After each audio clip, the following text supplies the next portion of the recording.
Hello, Lord Henry. Welcome.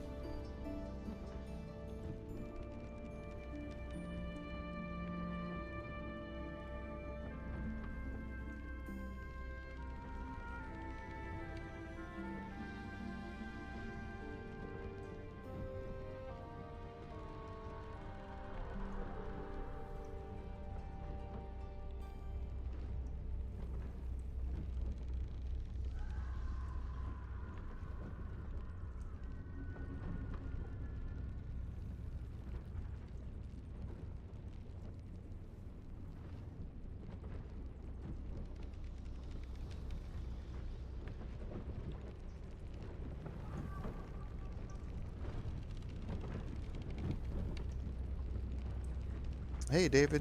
Thanks for being here.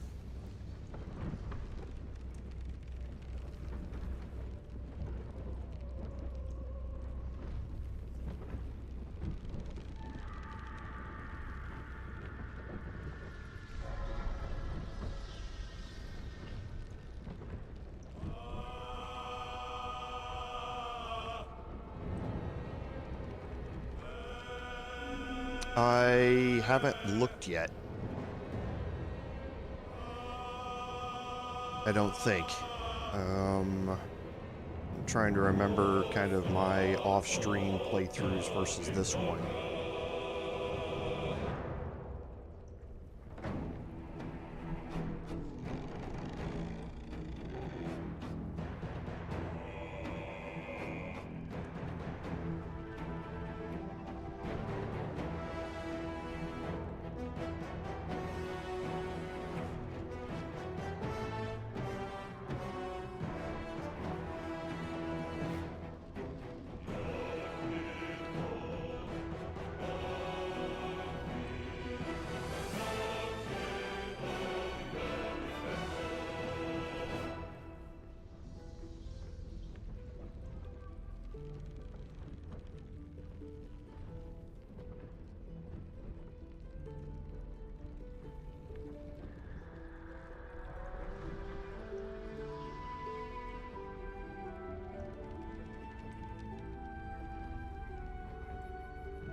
I mean, we're not going to need it, though.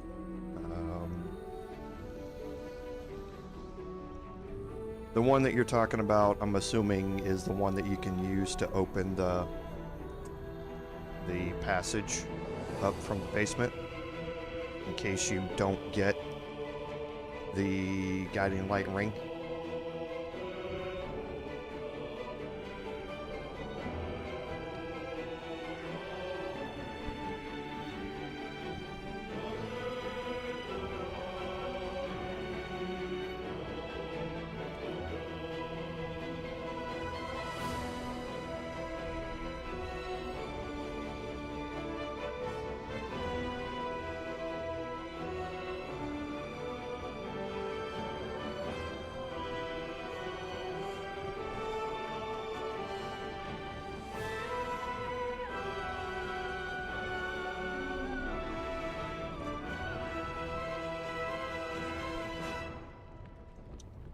Yeah, that's what I thought you meant, Lord Henry. Yeah, we won't need it. We can talk about it though. Hey, Ostermer, welcome. Hey, Eric, thanks for being here.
Hey, Rudy, thanks for being here. Welcome. Yeah, good to have you here.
Gotta put a spoiler alert in front of that, Lord Henry.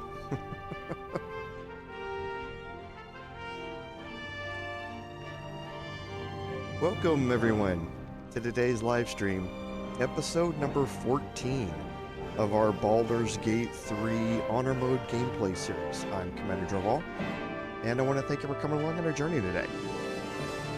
So, nothing on admin notes, so on our recap. At the end of last week's episode, we had finished working our way through the Arcane Tower, and we have gotten ourselves up to the top floor with Bernard. Now, today, there's a very specific order to do things in, and I've got some extensive notes, and I'm gonna hopefully not mess it up. But once you come down to the end of working your way through the Underdark, there are ways to do things in a certain order to help maximize your playthrough going through the Grymforge, and we want to take advantage of that, and that means that we're going to have, like I say, an order in which we do things. So let's go ahead and jump back in, and we'll start with the ending of the Arcane Tower in Bernard.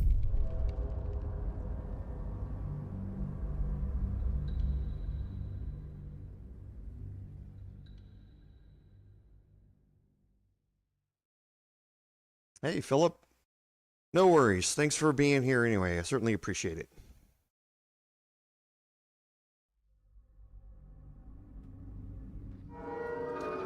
Okay, so here we are on the top floor of the Arcane Tower, and off stream, I think all I did, no, I didn't even do inventory management off stream. So this should be right where we left off last week. Now there are a couple of things to take care of up here before we get started with things. And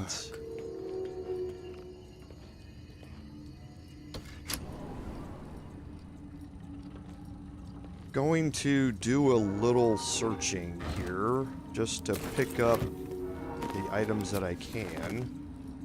Now here on the bookcases and on the tables, you're going to find broken machinery. The broken machinery is a crafting ingredient used to craft elixirs of lightning resistance. And this fight, it is very useful to have those elixirs. And there's enough here in the tower to be able to craft 2 of them. If you're using a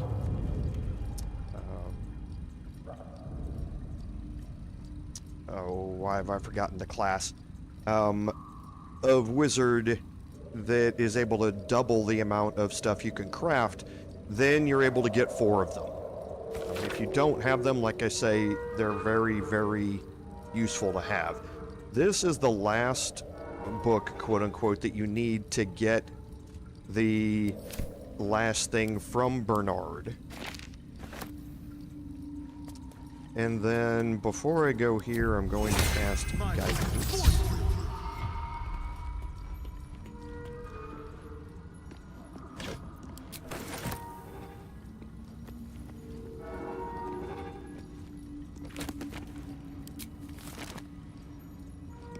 There's always some useful scrolls up here. Darkness is very, very nice.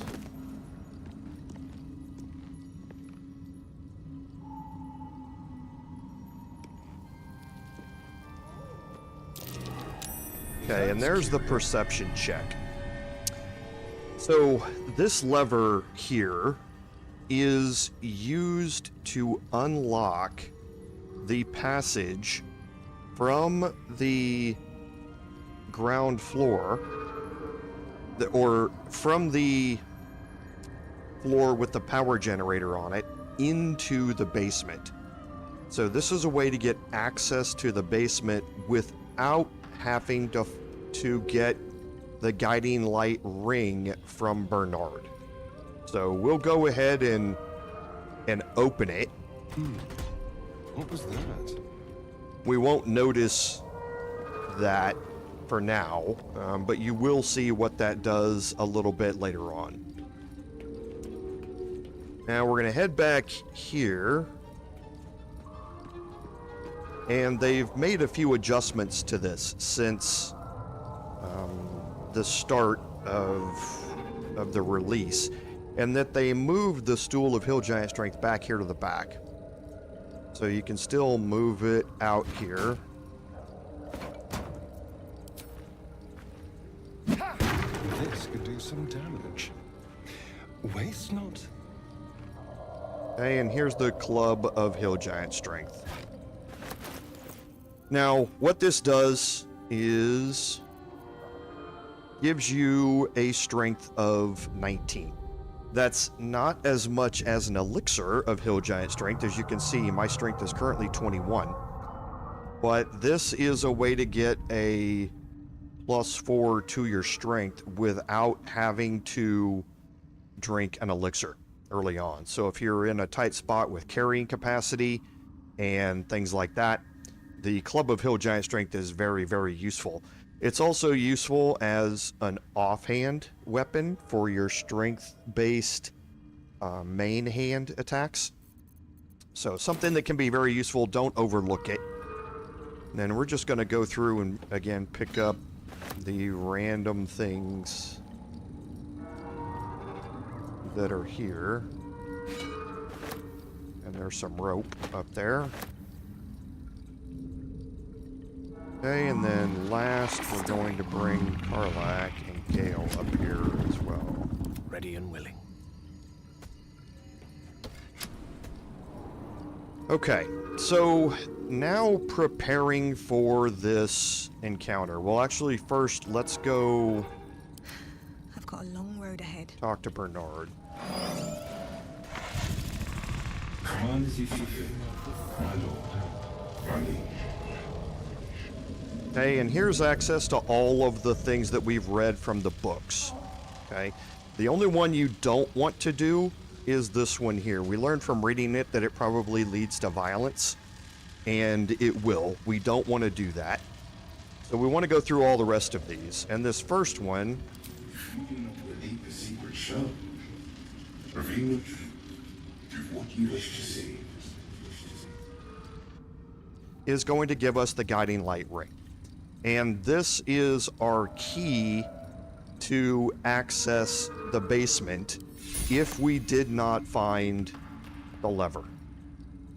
Okay, so now we'll talk to him again.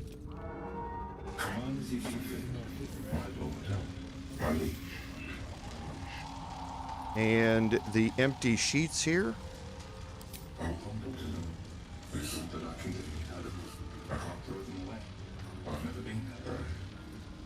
is going to give us an item.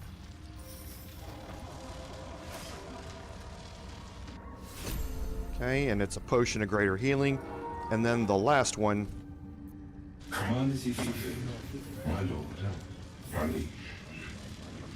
You don't have to do. Of course, my love. Don't be afraid, sweet girl. What can I give you?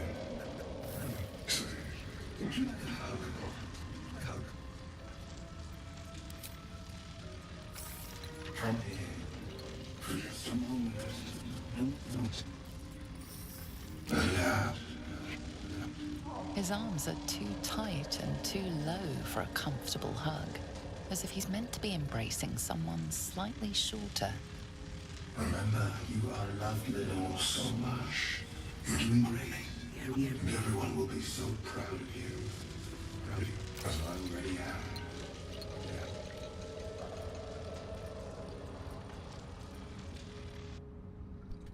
Okay, and now that we have the guiding light ring, I'm going to give that to Astarion here.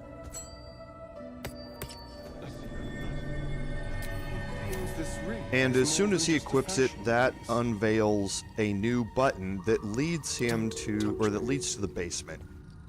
And that's where we're going to go before we fight Bernard. It's very important. What have we here?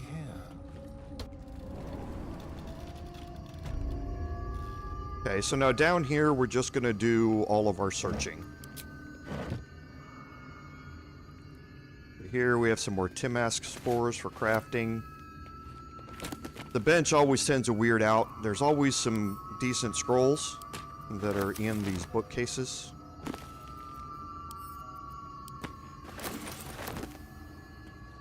There. Another basilisk oil.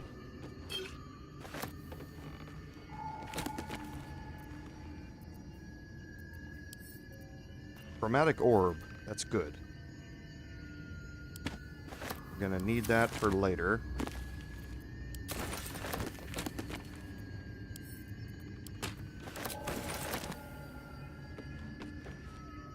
And up here is the main loot area, so to speak.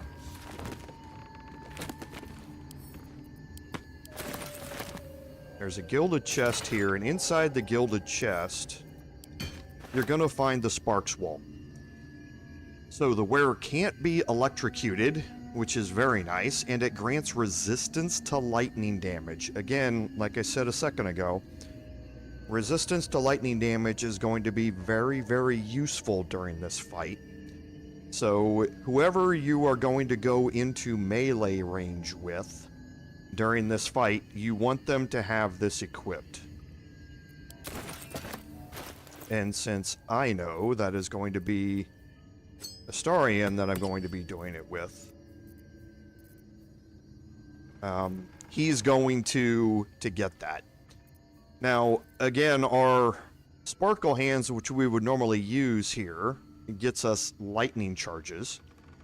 While imbued with lightning charges, attacks against metal constructs and foes wearing metal armor gain advantage. That is what's key. The lightning charge damage is not going to be useful in this, but having advantage against metal constructs is going to be very useful in this fight. Now, also, resistance to slashing damage. Bernard has a halberd on his back that does slashing damage. So if he does decide to go after Astarion, we're going to be resistant to the slashing damage from it. And we're going to be resistant to lightning damage that he deals. So very, very useful items down here that you want to pick up before you go into that fight.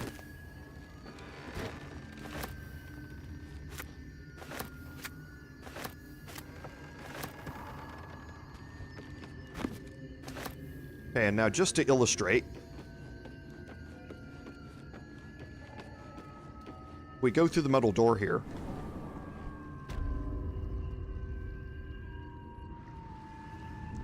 This door is now open.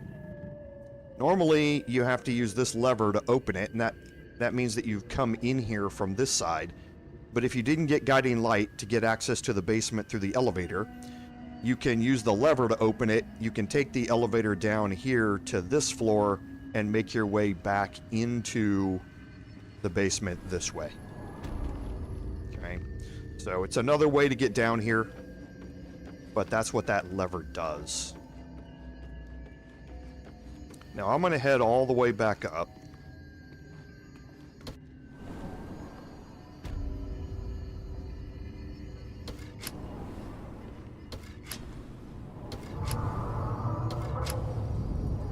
Okay, and now I'm doing one last thing. I'm heading to camp.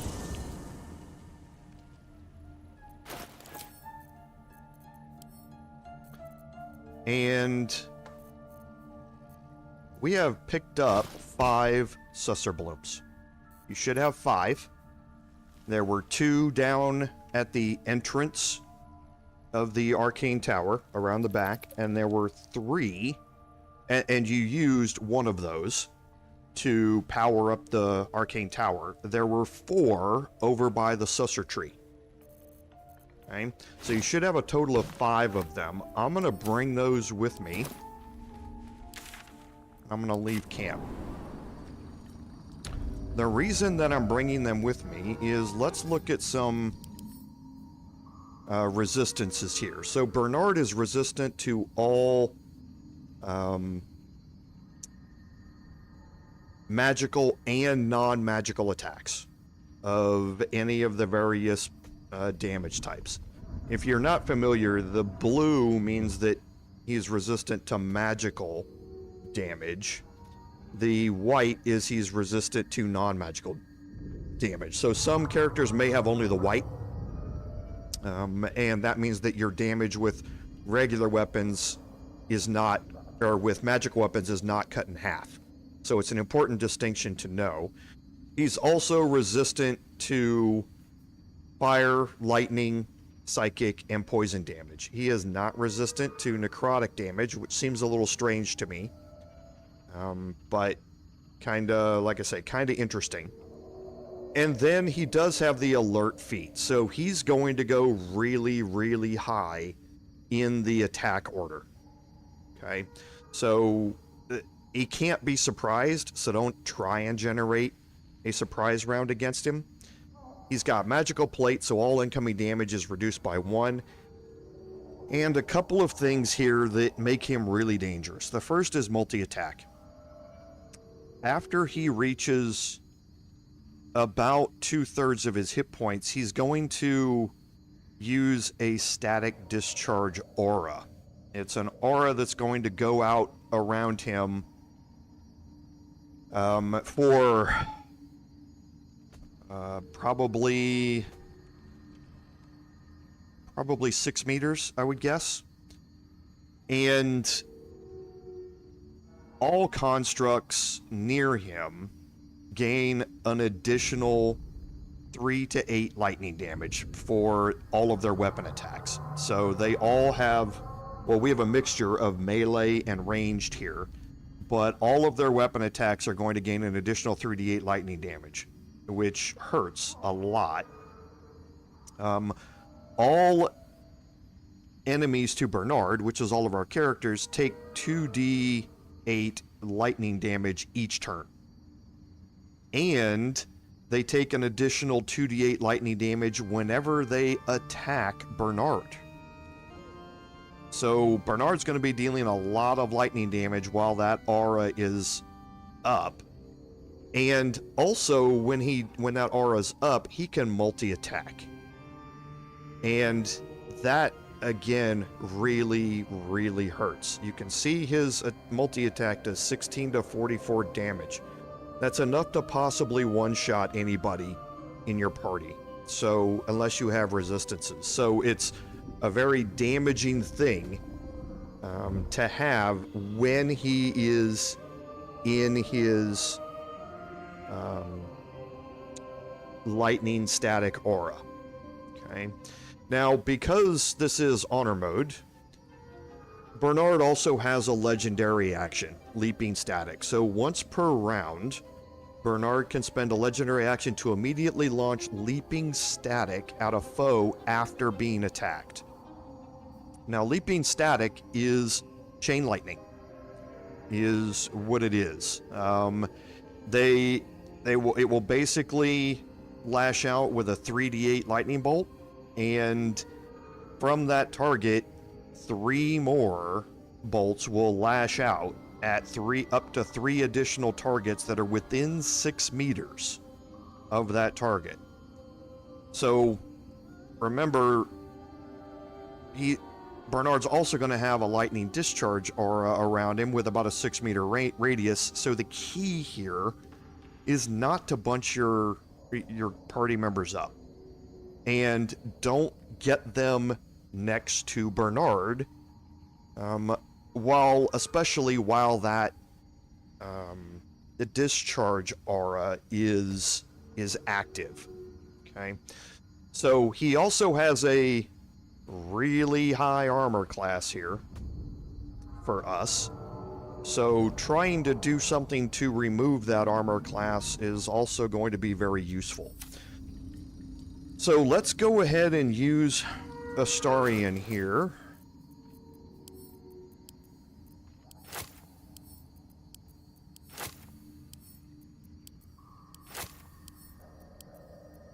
We're gonna split all of our Susser blooms. Don't linger.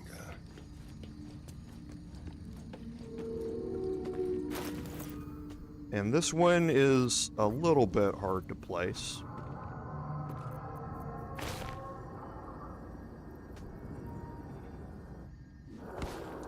And now you see that the animated armor has a condition. If we examine the animated armors, they have anti-magic susceptibility. So held together by the weave itself, this armor is incapacitated by anti-magic fields. So dropping the Susser flower next to it means it's not going to be able to take any actions, bonus actions, or reactions. It is not going to be in this fight at all, as long as we keep it inside that Susser field. Now, it's not going to move. It's not going to move out of it. So you don't want to do attacks that are going to possibly push it out of the field or anything like that. You want to leave it alone so that it's not involved in this fight at all.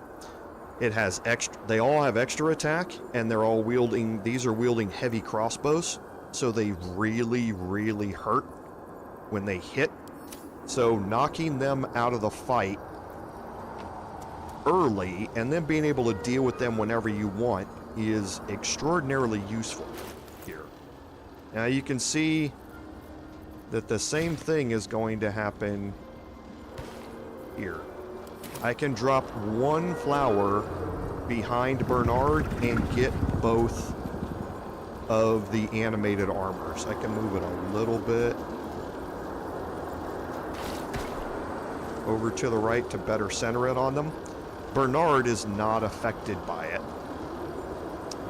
So he can still use all of his abilities even when he's in the anti-magic field.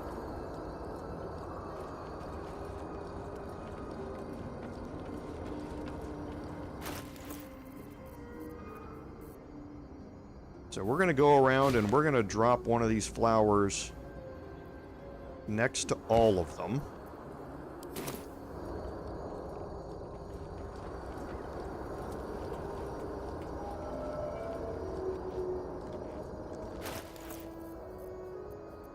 And remember, like we saw during the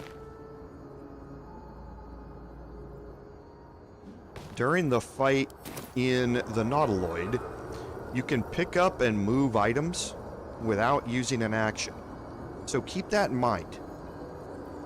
If one of your animated armors does get knocked out of the radius of the field, then you can pick these up and move them to reposition them without using an action. You may have to move to get within range to be able to pick it up and move it, but it's not going to cost you an action to do it. So keep that in mind in case things go a little bit wrong and they do get moved out of the field. You can hopefully move the Susser flowers to get them back into the field. Alright, so now two last things that we're going to do. The first being, obviously, we want our characters to be at full health.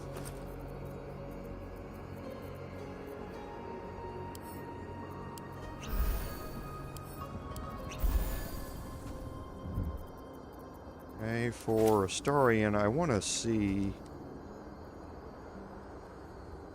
Okay, good. I didn't have any lightning resistance potions anyway. And then for the Bulette... Okay, the Bulette is still selected while I'm in here. So if I right-click, the Bulette can drink potions as well. And I want him to be full health for this. Because Bernard hits hard. Okay? And the Bulette is going to be the one that's going to be tanking all of this damage. Looking ahead. So now I'm going to take my Bard, If not over, then through. move her back here. The Bulette's going to kind of stay out there. Want to take Sovereign Glut, kind of move Glut back here if I can. No one stopped me yet. And put both Glut and my Bard into hiding. Ripe with magic. Gale is going to have a very important role to play in this. And I want him back here out of line of sight. Yes, yes. And into hiding. I'd love to, thanks. Arlak I want on the high Okay. ground.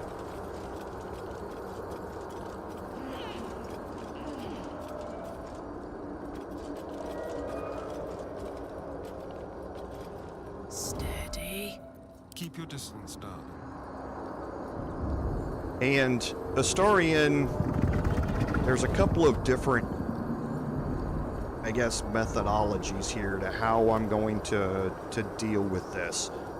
A couple of different ways of thinking about it. But I want Astarion to be in this fight. He is going to be able to dish out a decent amount of damage while at the same time being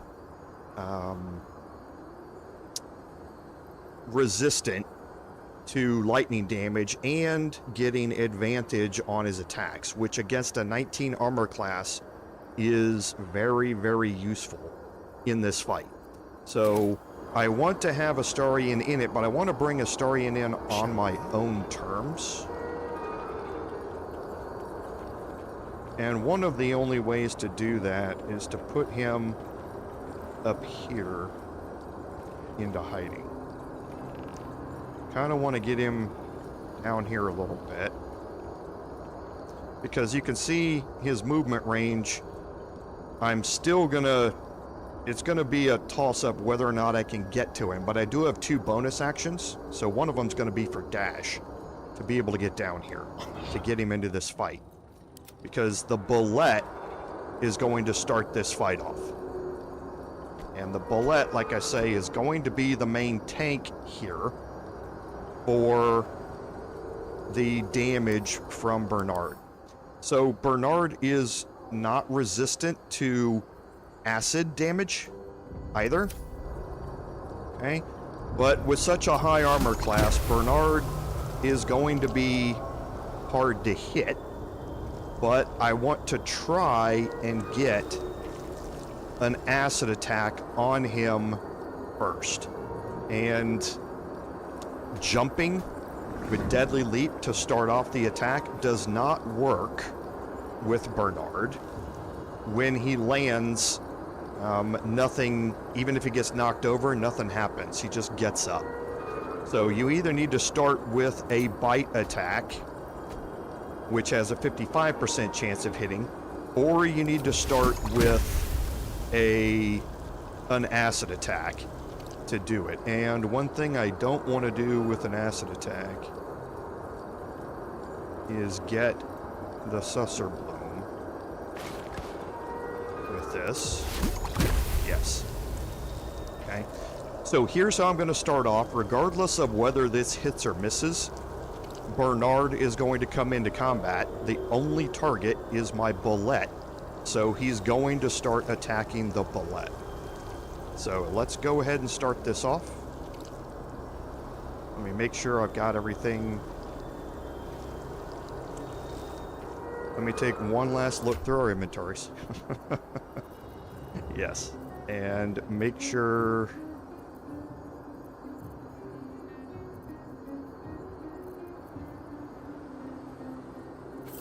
Okay, I can use that just in case. Don't need Shapeshifter's Boon, but I don't think I really have any other rings that do anything worthwhile. I don't. Ray of Fear, Wounding Ray aren't going to... Well, Wounding Ray might. It's necrotic, right? Yes.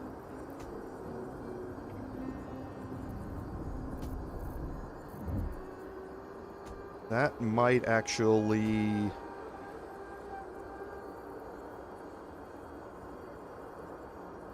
be nice instead. I can always retreat Astarion. Okay.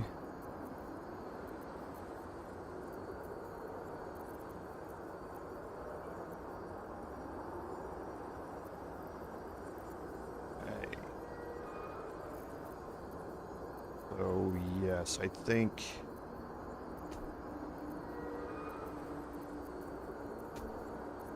we're okay here. Okay, I can use the Staff of Arcane Blessing before combat. So let's do that. My Bulette is going to move back and try and go over near my bar again. Oh, it's going to stay there. Okay, nice.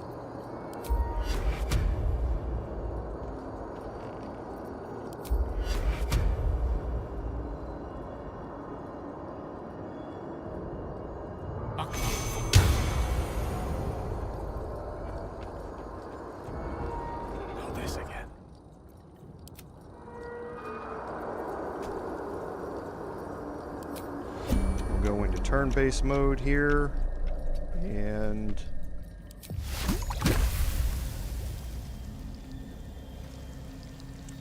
we'll start this off.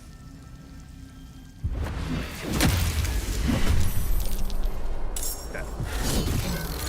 So Bernard's going to go first, and now on this turn, my Deadly Leap and my bite attacks do work. So we're going to get in as much damage as we can here on this round against him before he activates his static discharge aura. And for that, I want to try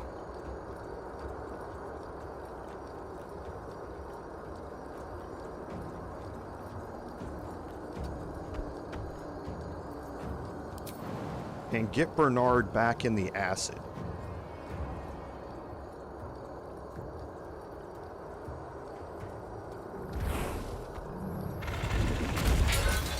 Okay. So he's back in the acid. So his armor class is reduced by 2. I don't have enough movement to attack him with my bite attack on this turn, but again, that's fine. I'm willing to take that. He's also prone now, so I can get in a bunch of attacks here and have advantage on those, even if I didn't have advantage any other way. So let's go ahead and start with Karlach here. And we're going to attempt a throw on Bernard. Ought to do it. Okay, so she's going to get the returning pike back because of where she rolled an advantage. So we'll do it again. 1, 2. Perfect. She will then frenzy. So now she'll be able to use her bonus action for enrage throw and possibly knock him prone again on the next turn. Okay, now Bernard is a little bit more than half his hit points. How much longer will this take? Already. And for Gale, we want guaranteed damage and as much of it as we can dish out.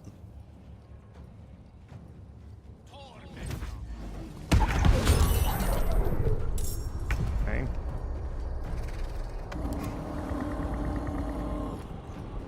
And now Astarion. So for Astarion, we're going to dash in.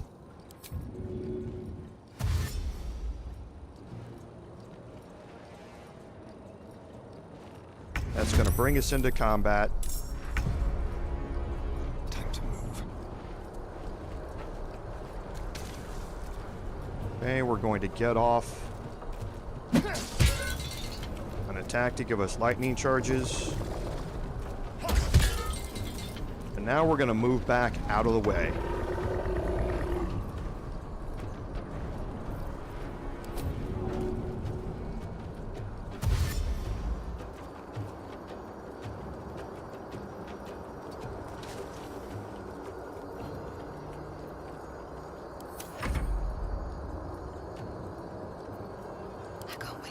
Now, one thing you do not want to do is bring Bernard, or bring Sovereign Glut into this fight. If Bernard targets him and kills him, the Bulette is now out of the fight, and he's no longer a tank for you. So you do not want to bring Glut in here. Okay? You can attack with my Bard, but I do not want to bring Glut into this fight. So I want to be very careful when I'm moving here to make sure that Glut does not walk into a detection cone. And going to slashing flourish ranged here. I'm outside of the range, so my to hit chance is really low.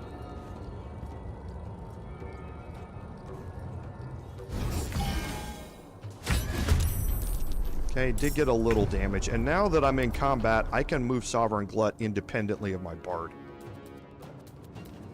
Now, yes, getting the multi-attack here on Bernard would be nice since he is prone. However, he's immune to poison damage, which takes out a good chunk of the damage that multi-attack can do. And I'm not going to be able to kill him. And then Bernard's going to get up, and I don't want him going after Glut.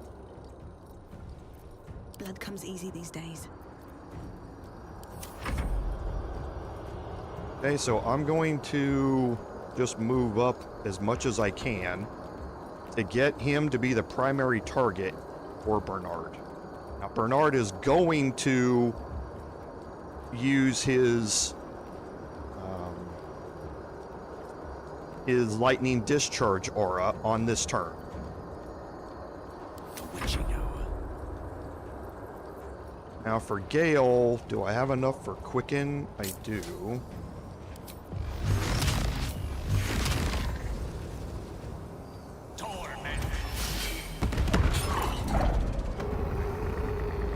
So he's only got 12 hit points left. Now he's at a point where multi-attack might actually kill him.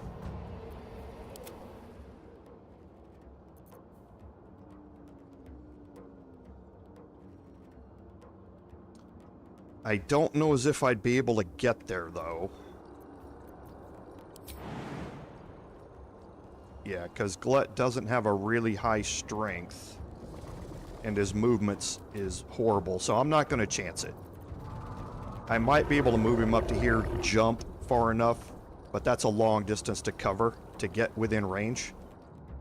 And I don't see myself If this is worth the cost. losing with this. Let's go. None of the animated armors should get a turn here. Bernard's going to get up and hopefully go after the Bulette. Okay, I don't need a portent die for this. I might actually kill him right here. Okay, so there's the static discharge aura. My Bulette's got a 65% chance to hit here. And that ends that. Okay. But you can see, in those 2 rounds, I took 52 points of damage. That's really bad for any of my regular characters to soak up.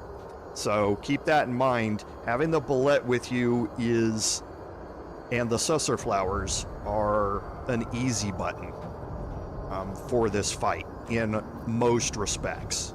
Okay, so now as far as the animated armors go, I can just clean them up. And one thing you, again, want to watch out for is that if you're going to attack with the Bulette, which I'm going to, his bite attack knocks targets back. So you don't want to be in a position where you're going to knock him out of a susser field.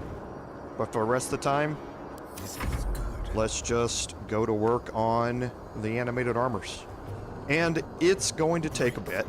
May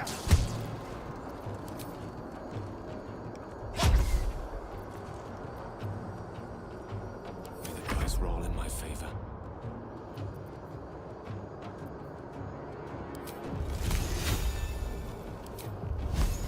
Because of their high defense. But there's no need to waste any more action economy here. Nothing important is ever easy.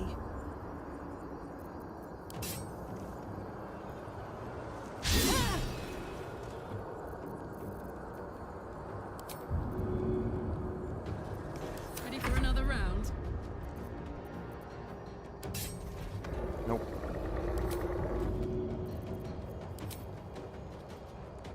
Easy as. Karlach is going to be the one who ends up dealing with most of them.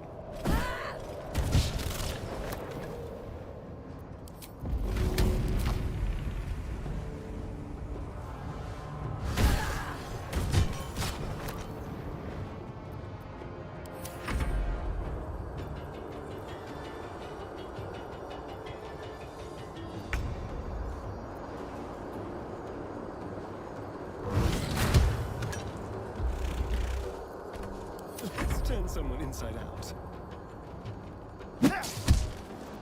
Astarion with advantage makes it easy for him to deal with them as well. I'm going to have him start working his way toward this one back here. Don't linger. When he gets here, I'm going to move this Susser Flower out of the way a little bit, so that I have access to be able to attack this one next turn. Let me recite their demise.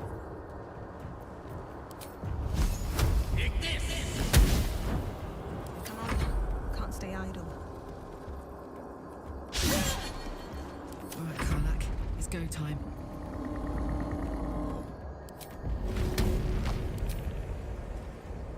That's it.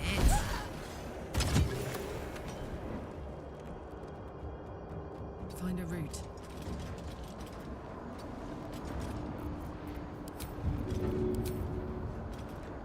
Oh, come on.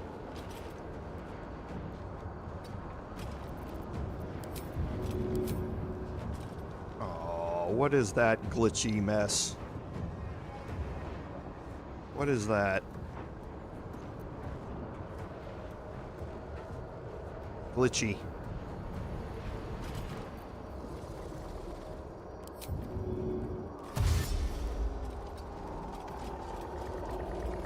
I'll forgo the elevation crushing damage just because I can't seem to hit from up there.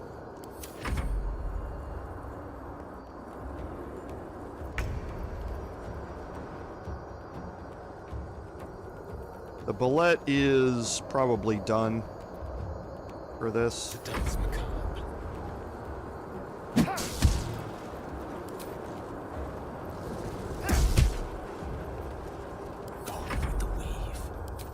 just attack him with Gale so he doesn't feel useless. Well, so much for peace.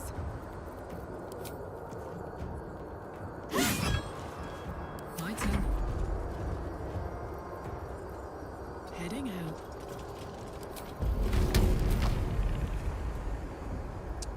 You're killing me, Smalls. There it is. Hup.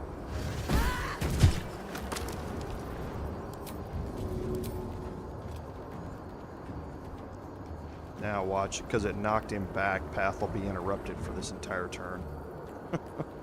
That would be just my luck. Yep, look at it. Okay, well, let's go after this one then.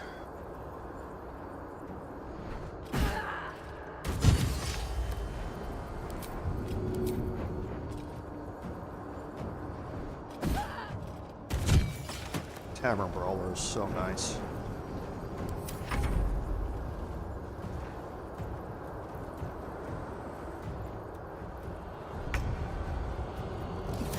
Miss this.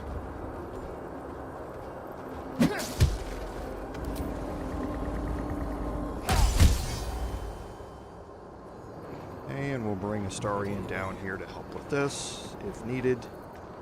Rough tempest I will raise. Onward. Don't know if he can reach all the way over there. Can. Hey, you go, Gale. Your 35% to hit chance. Keep a blade close. Okay, so Astarion's gonna go pick up all of the Susser Blooms, because we are not done with them.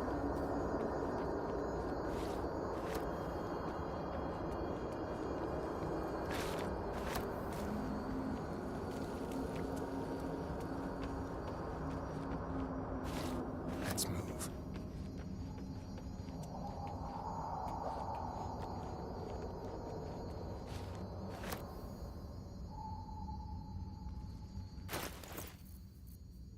Okay, so we'll send those off to camp. Alright, so now you can search the animated armors. All these out here are gonna have heavy crossbows. Yes, please.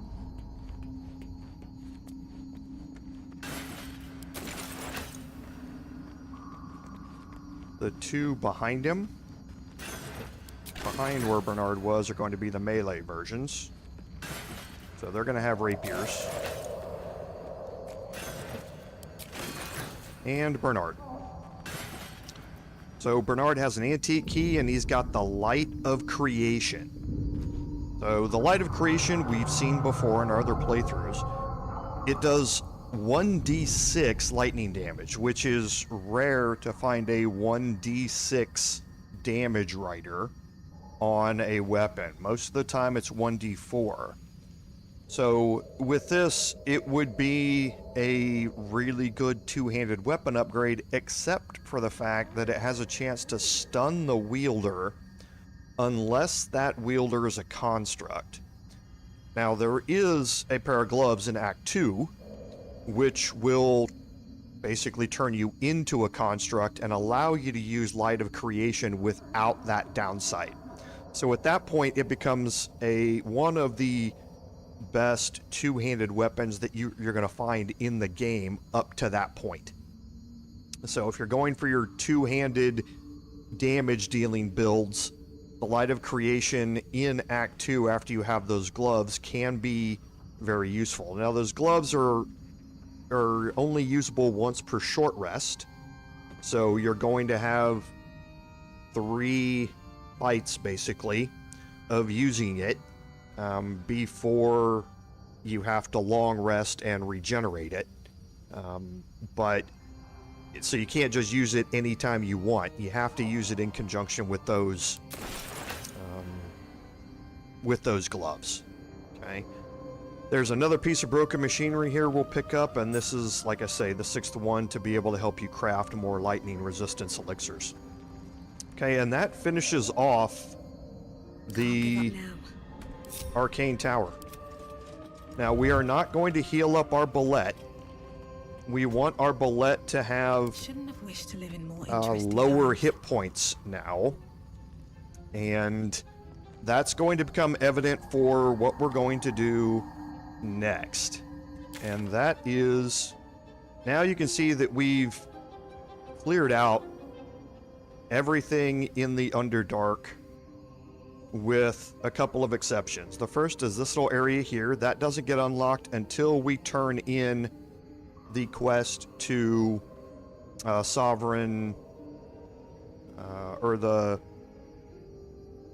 Sovereign Spa. Everything else has been unlocked with the exception of the beach here. Okay, and that's what we're going to deal with next. So we're going to fast travel to the Susser Tree in the Underdark. We're going to do a couple of things. So first we're going to make our way up here.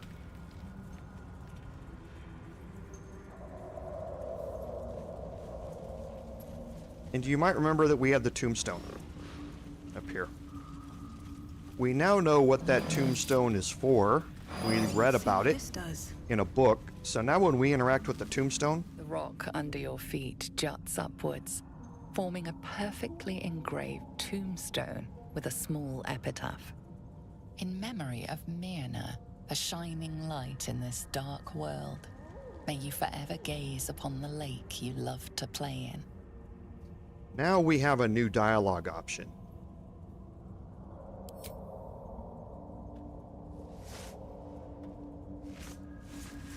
The wind softly rustles the flower petals. Somehow, the grave feels whole again. Okay, and you're going to get some XP for that, and some approval. So, nice things to have. Now, there is something else. I'm trying to remember exactly where it is. Let me break my group for a second. I'm going to take a Starian and go look for something, because I think there's something that I forgot. I just can't remember exactly where it is. I will know it when I see it, though. It's not down here near the Susser Tree.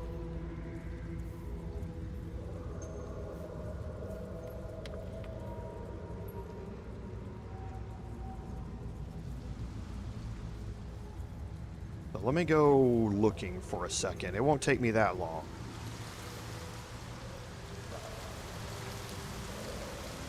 It's in a mushroom area like this. Okay, I see it.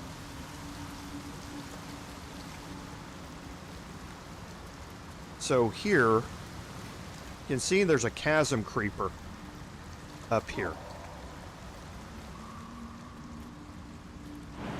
Hey, you need a high strength to be able to jump up here. Or you can Misty Step. You can pick up the chasm creeper, but there's also this nest up here with a chest in it. And you're going to get an inspiration if you have the Outlander background, which Karlach does. So more XP here. Pick up a couple of pale green dyes, nothing really special. And now, if you want to jump down, you can. You'll take some fall damage unless you have feather fall, or you can just fast travel back to the Susser Tree.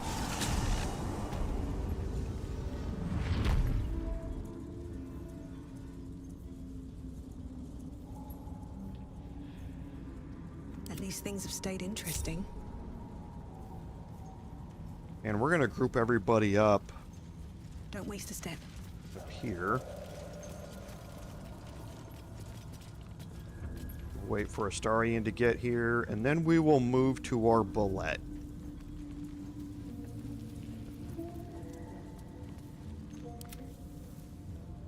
Okay, so to get down off of here, you want a deadly leap.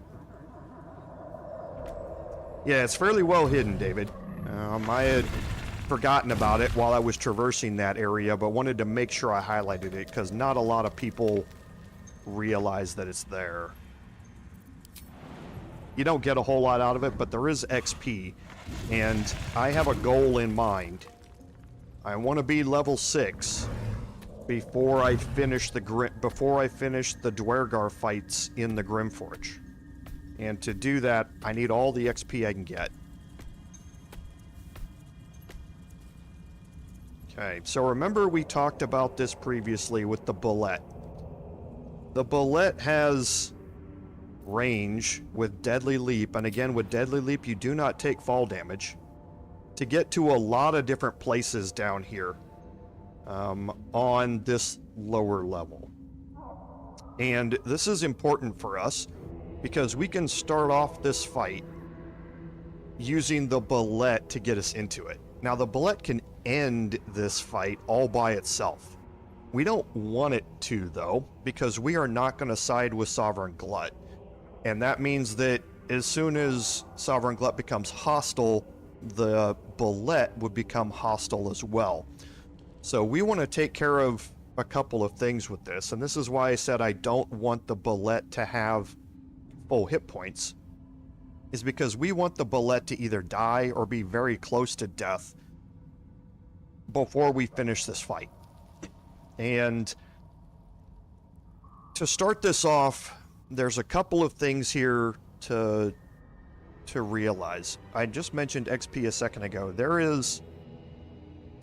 It's not an exploit. It's a way to gather a bunch of XP.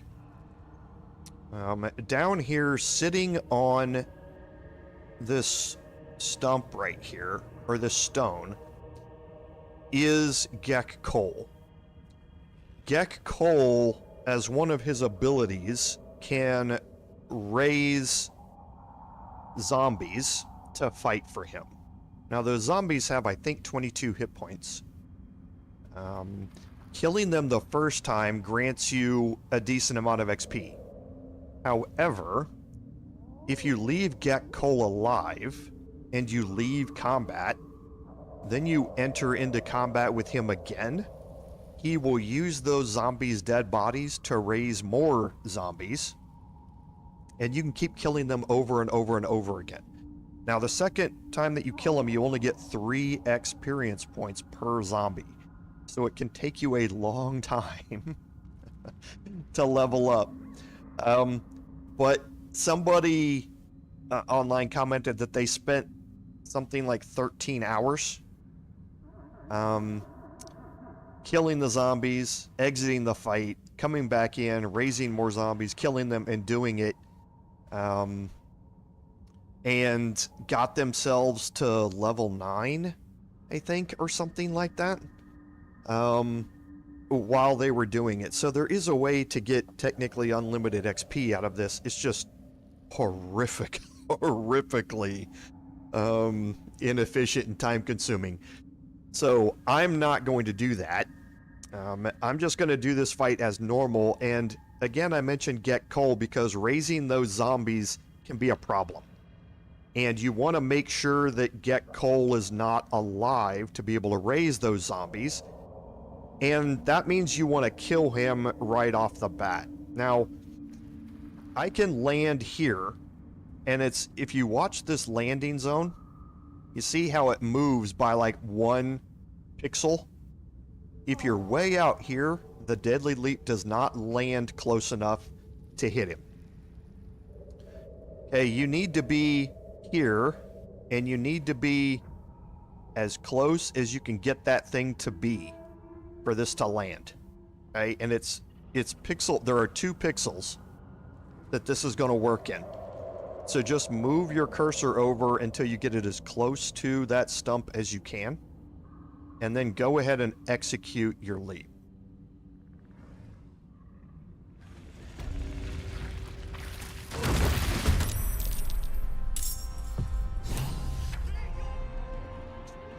Okay, so he managed to survive with 1 hit point. So we're going to make sure that he dies. We got a surprise round out of it, which you always will with that attack. So we're going to just make sure that he dies here. There's a 75% chance to hit. What is the acid? 60? So yeah, let's hopefully we can get this to hit. Okay, perfect. And now we have somebody down here that we can deal with, but we also have somebody sitting right up here. So I don't think I can reach this from here, but I think, and I just want to check it. There's a spot, yes. From here, I can jump up there. And I'm going to do that next turn. As far as everybody else goes, is Glut still in hiding? No. I'm just going to take this opportunity to move everybody closer to the fight. I'm not going to use them in this fight until the very, very end.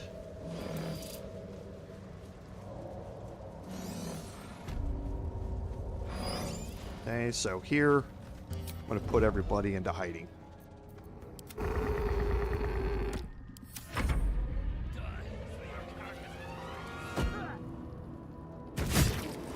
And again, taking damage is perfectly fine for me. I want the Bulette to take damage here. Now I'm going to deadly leap up to here. Because, again,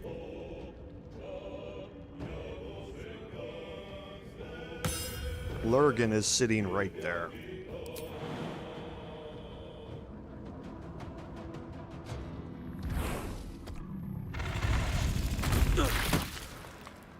Okay, so Lurgan's having a bad day.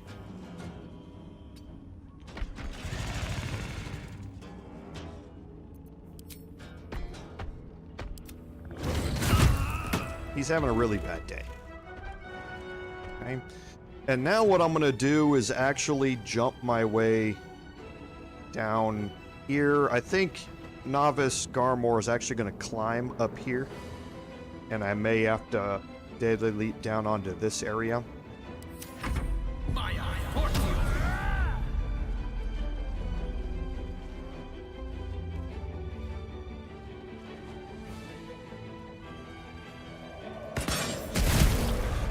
Holvik is going to be the one I'm going to be relying on to do the damage to the Bulette. So I do not want to kill him.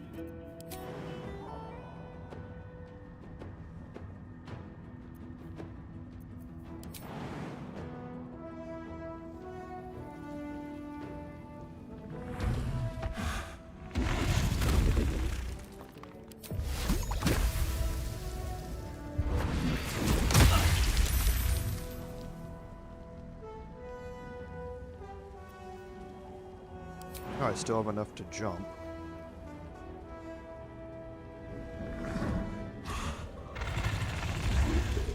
Okay. And again, I want to take damage here.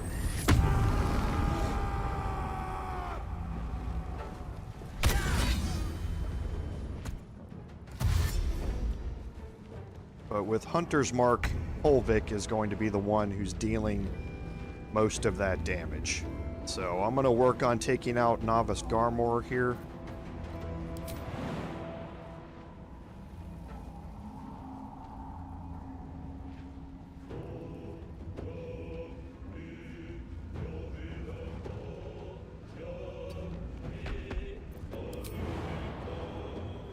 Okay, no, not enough.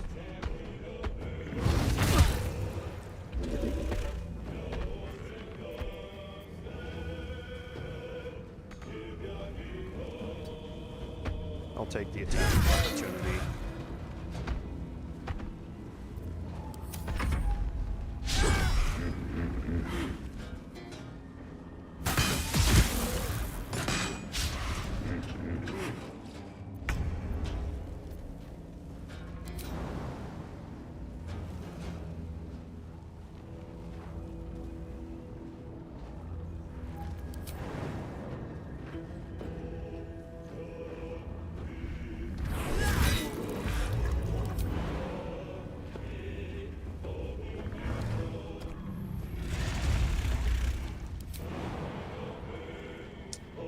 So just short.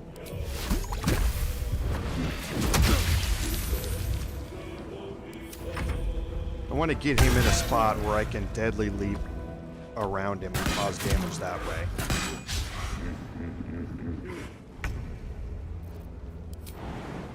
Like here.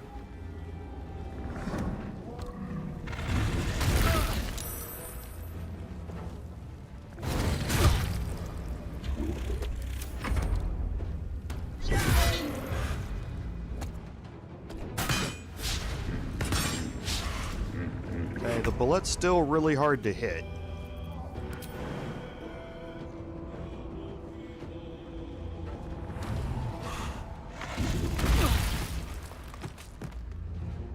Hopefully this will kill him.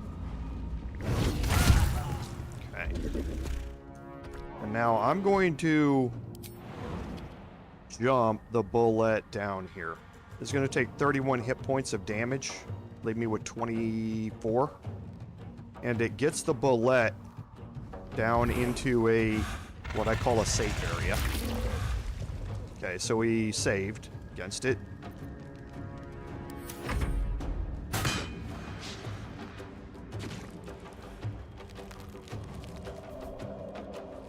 Now Holvik is going to come down, and I'm going to start using my ranged attacks against Holvik here.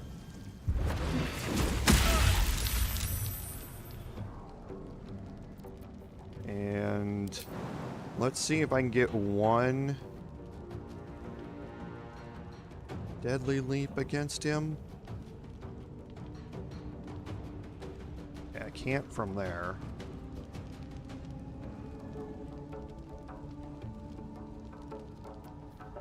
That needs 6 meters of movement. I'm probably not going to be able to move anywhere to...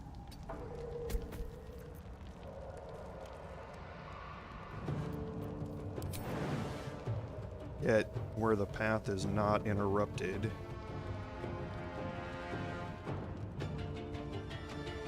Okay, so that's fine. I want to cause some damage to Holvik here.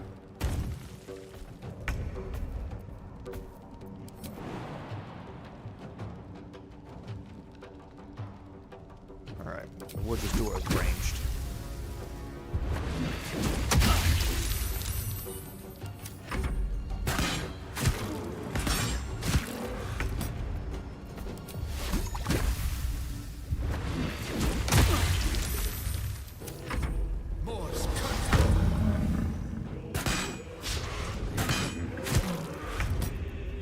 Okay, 17 hit points left. Okay, good. Holvik's taking some good damage here. So he can't kill me on this turn unless he crits. Okay, so with 11, he can. So now I'm going to bring in the rest of my group here. We're going to finish off Holvik.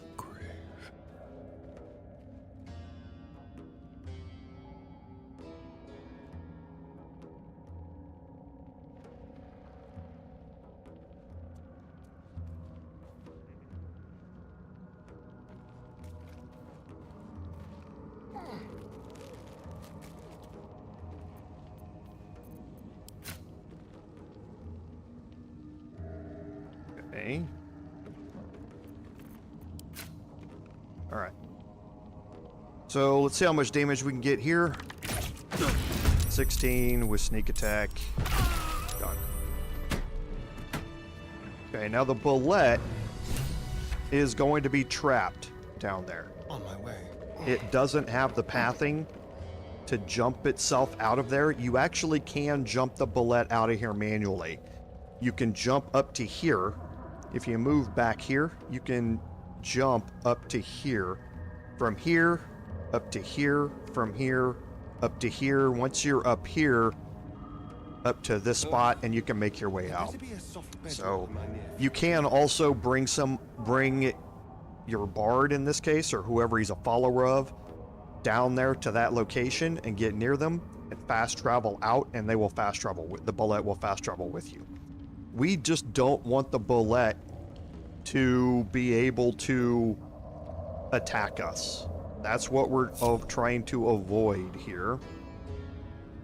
So we're going to group everybody else up. Starting to wake. Out of sight. And we're going to bring my bard What path lies before me? down here a little bit. I don't need to be in hiding. All is ashen meat. Okay, and I'm going to talk to Glut. It is time. We take death to the Duergar.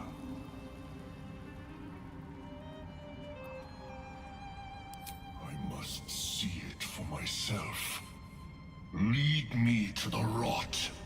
I wish to see it fester. Okay, and here, now you can take Glut down here. Where you fight Glut doesn't really matter all that much. I tend to do it right out here in this area.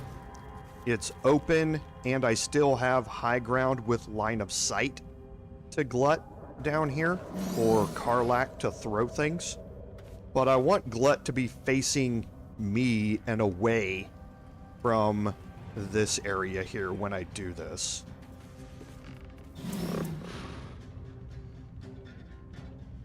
The tumor is excised. The Duergar are dead. Here I break ground. From the dark will a mighty circle rise. My song will fill the grotto. Death Doer.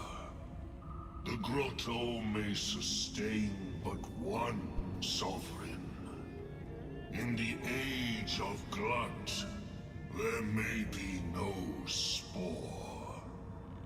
Eliminate the other sovereign.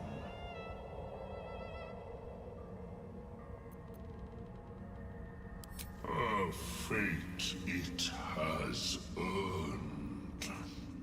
My circle long suffered while the Duergar flourished.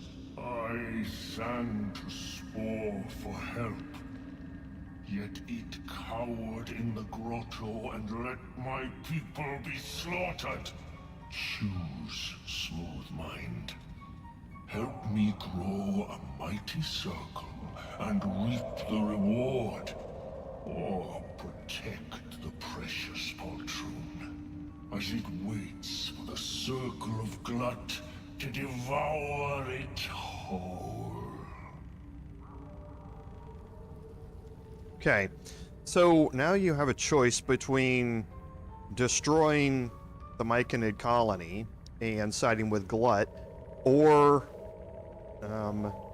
defeating Glut here and siding with Spa.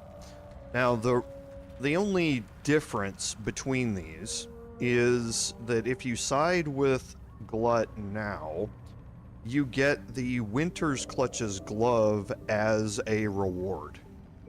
You're also going to gain more XP, obviously, because you're killing a bunch of other things inside the Myconid colony.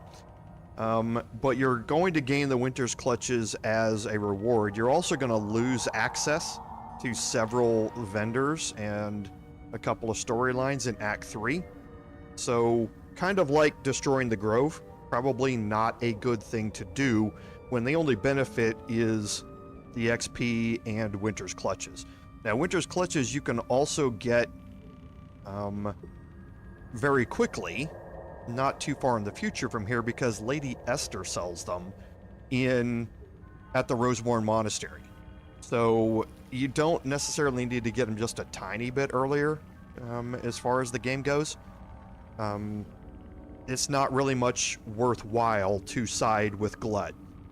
There is one other thing that siding with Glut does, that if you haven't done the Save the Bibberbang quest, if Glut is with you,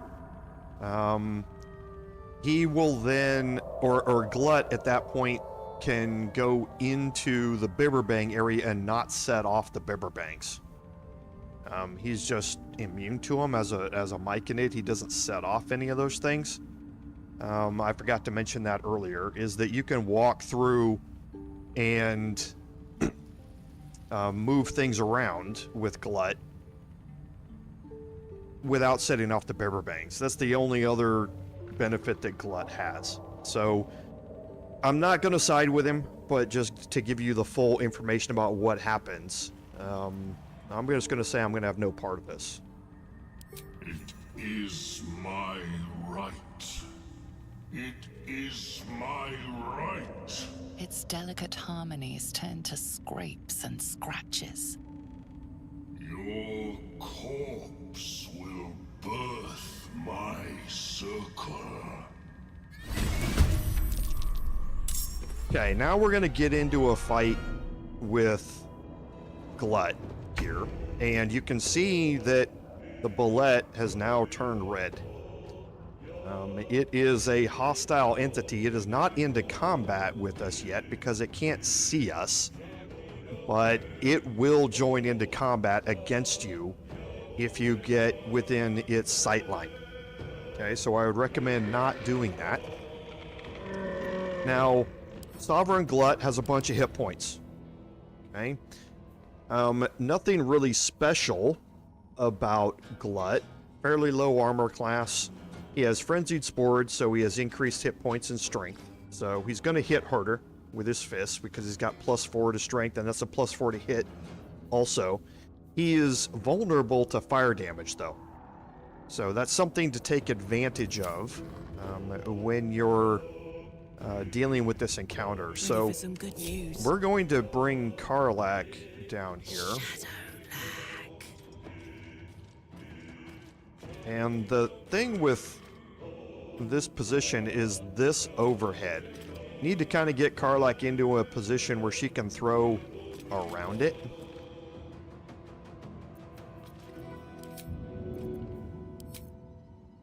Okay, because if you're standing over near here, that arc will intersect with this thing up here, like you can see it doing now, and it'll prevent you from throwing. Got it. Okay, she rolled in initiative before him, so she's going to get it back. If she doesn't get it back, it's easy for me to switch back to my Bard, pick it up, transfer it in the inventory, and give it back to her before her next turn.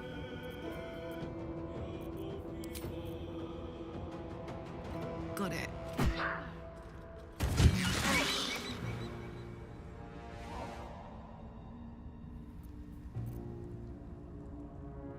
They're dying for me. All of them. Let's keep to the shadows. Okay, for Astarion here, I kind of want to go a little bit different in that I'm going to put on the Bracers of Defense here instead. They won't see me come. Because Glut's got a bunch of hit points. I'm not going to be able to kill him this turn. So I want to make sure that I get in what damage I can, but at the same time also kind of protect myself during this fight a little bit as well.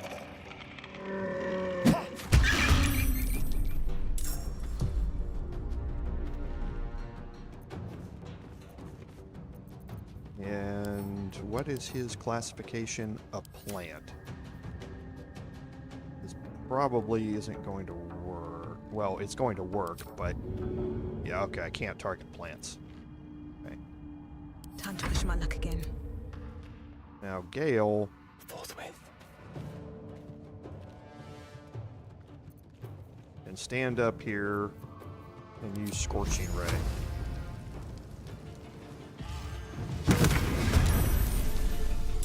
Okay, looks like he hit twice. Behold the dance of death. And now for me, he doesn't have any resistances, so I'm still at my 20 armor class. Let's try and provoke the attack of opportunity, because this ray is probably going to be... No, it doesn't give me disadvantage, so it is 55% chance to hit. 65% chance here. So let's just go ahead and shriek instead.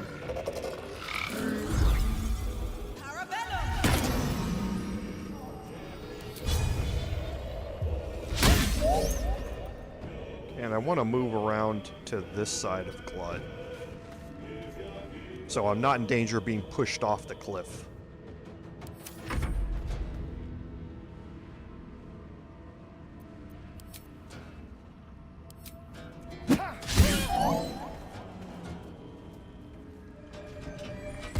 Oh, interesting.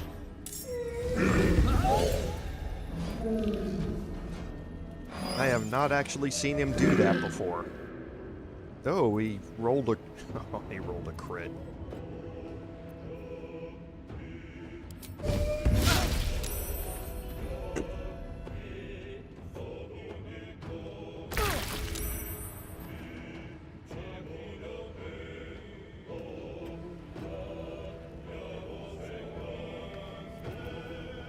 Let's take care of Lurgan here.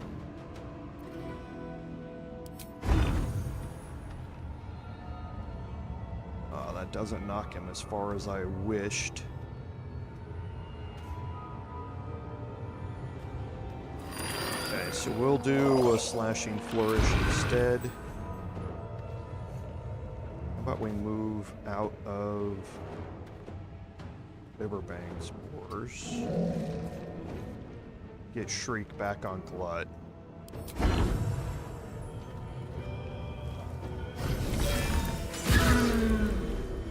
Okay.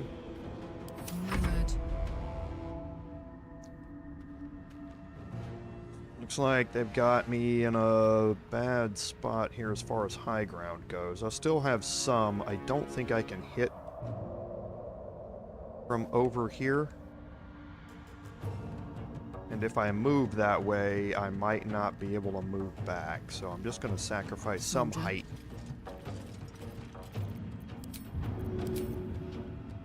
To throw from here. Ought to do it. Okay. And now the animated enemies are going to remain after Glut dies. So that's one more reason that we don't want the Bulette anywhere near us. Perfect. Step lightly.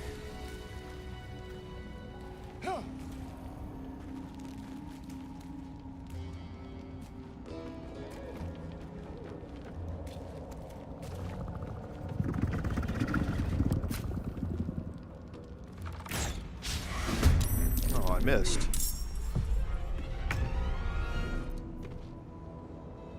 Leave no trace. Let's go. Making me sweat. Shh.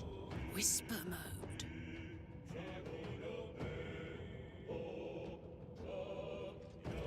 Actually, let's go over here.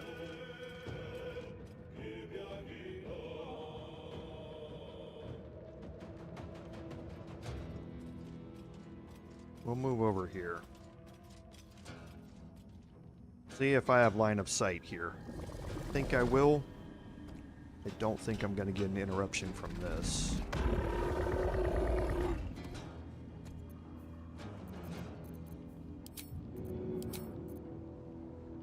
Right. Good idea, Karlak. And that'll end that. Okay. So...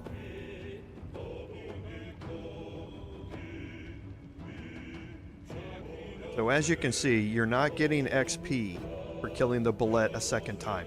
Just in case you were thinking you were going to. You're not. As far as Lurgan, it's the same thing. So anything that you have killed that Glut raises, you do not get additional XP for. All right. What now? Something smells tasty. Creatures live in waters this dark. Okay, so now we're going to look through this entire area here. So Very well. we're going to start back up here where we came in, and we've searched up to this point. Okay, so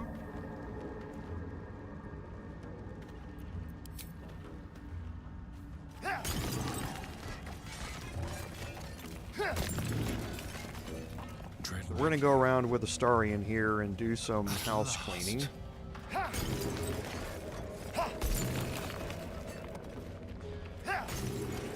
And again, occasionally they'll drop a purple fluorite shard.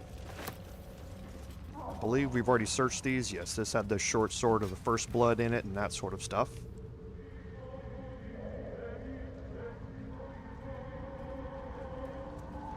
And if you really want Astarion to get moving fast, click way out in front of him with an attack. You can see how fast he moves, but then watch when I click down here how much faster everybody moves.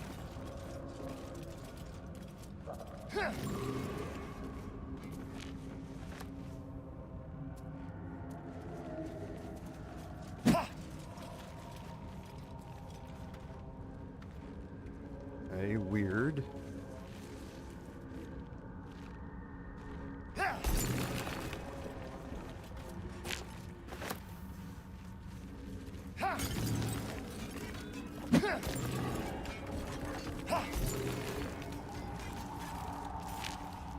Okay, and then we can move into this room.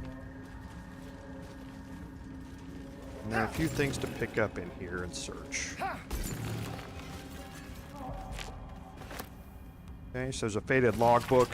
Just lets you know some more about the mining operations that were being undertaken here. They were being undertaken by the Deep Gnomes before the Duergar came in and basically kidnapped them.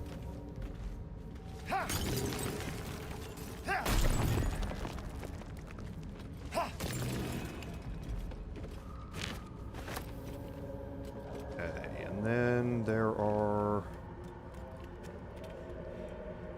Okay.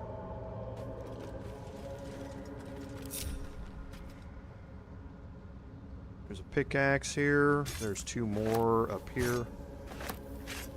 Another one over here. There's a couple of shovels.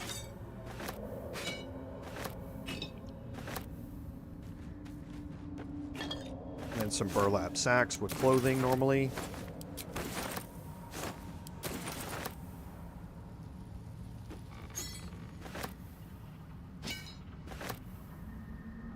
Okay, and then I thought there was, maybe it's out here, another set of pickaxes somewhere.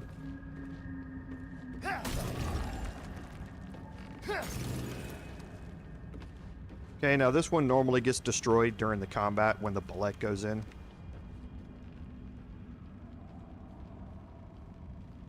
Don't mind if But I we do. can search Lurgan. Their inventories don't go away, by the way, if they get raised. Probably going to encumber him.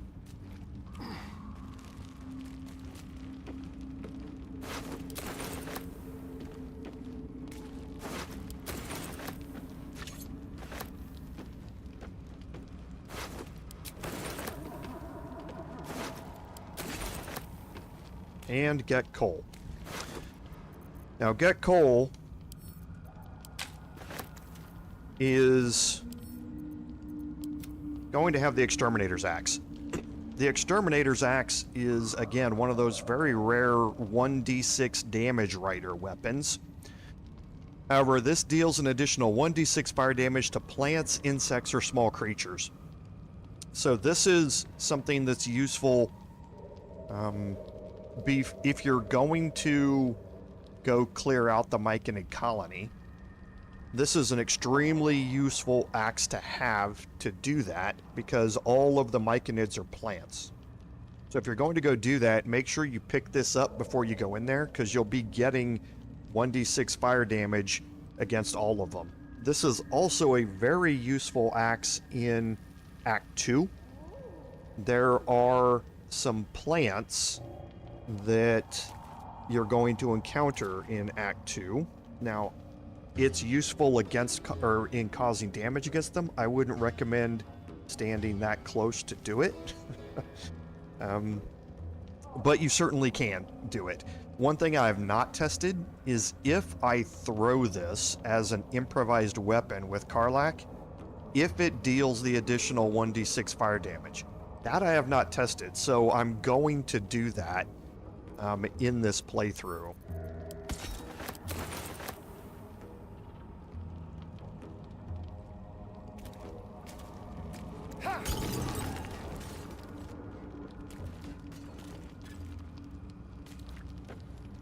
Okay, so we'll just go through and again finish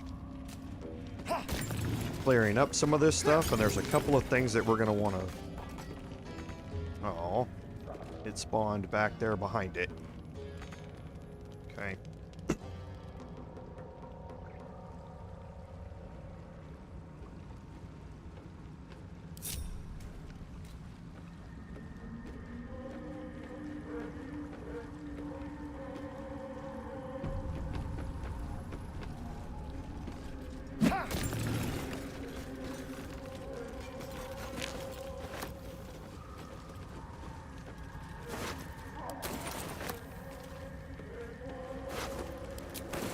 And the way we're going to be going eventually is on the Duergar boat.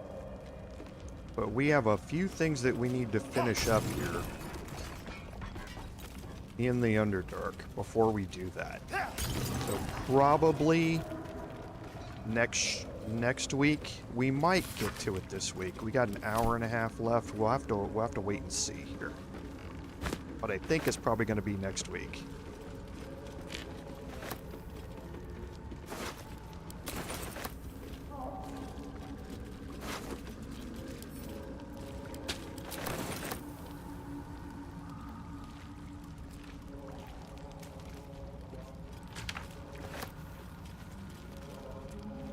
Because what I'm going to do is pick all this up, and I don't want to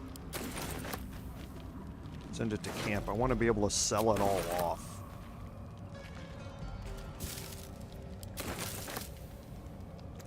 And that's why I'm spending time to pick this up. Normally I would do this off stream, but I don't know if we're going to be into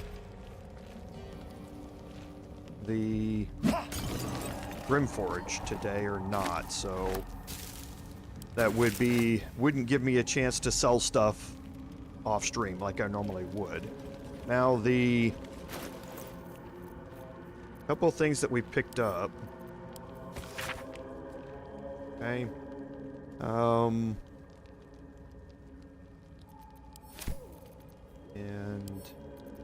trying to remember which one it is. So the Duergar are on the far shore of Ebon Lake.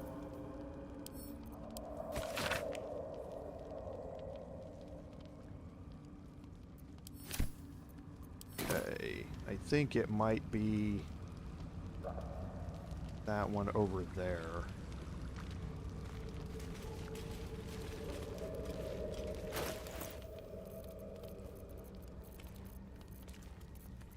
The Starian, or I mean my bard, should have access to speak with the dead.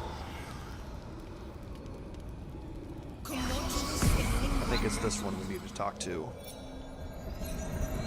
Yes, it is. I remember. The corpse regards you lifelessly.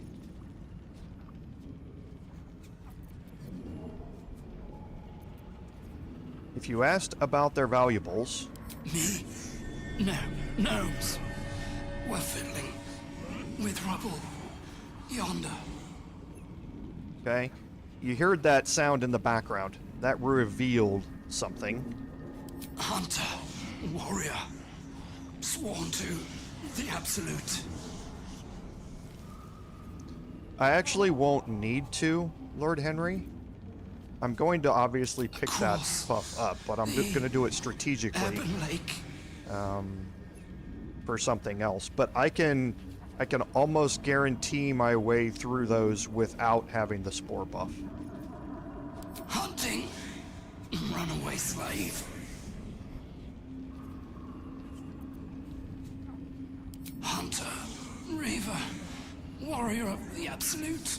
The corpse does not stir. It will answer no more questions. Okay, and what it revealed is this water or well-stitched satchel here that has some crafting ingredients and gold in it. Well, hello.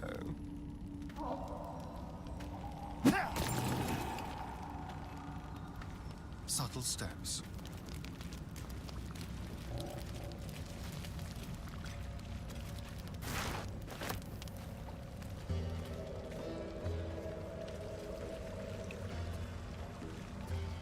Okay, more laccolite here. Souvenir. Crafting ingredients. And now, actually, come to think, but I do need to clear those. Let's send a bunch of this to Karlach.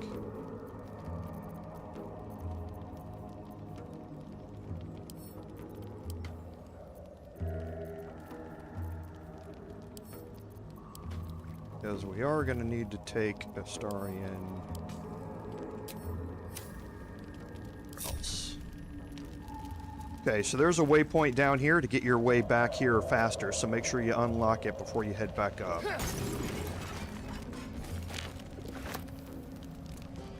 Okay, now we're going to head over to here. So we're going to go up the rope netting with Astarian.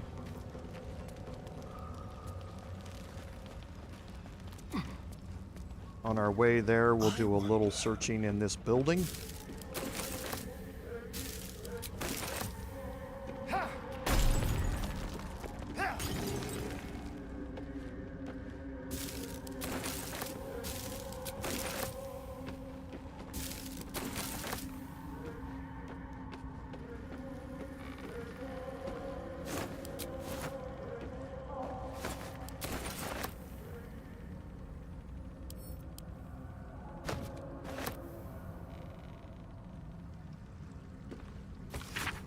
And here you can read about a diary. The property of Wulbren. We've already met Wulbren. And he's looking for his friend Barkus that we already knew.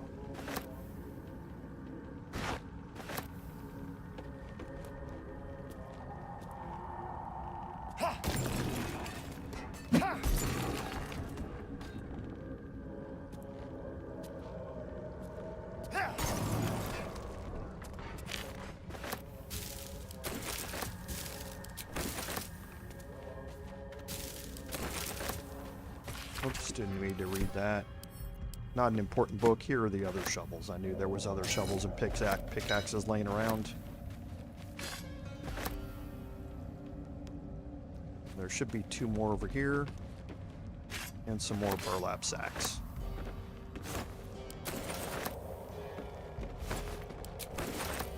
Okay. So now, a couple of things.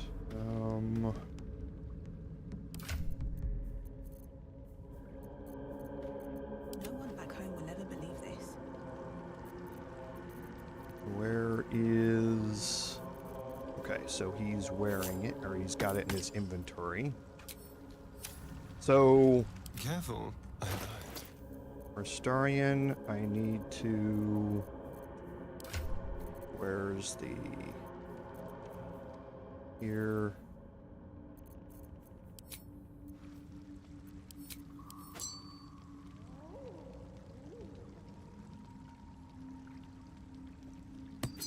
Move these 2.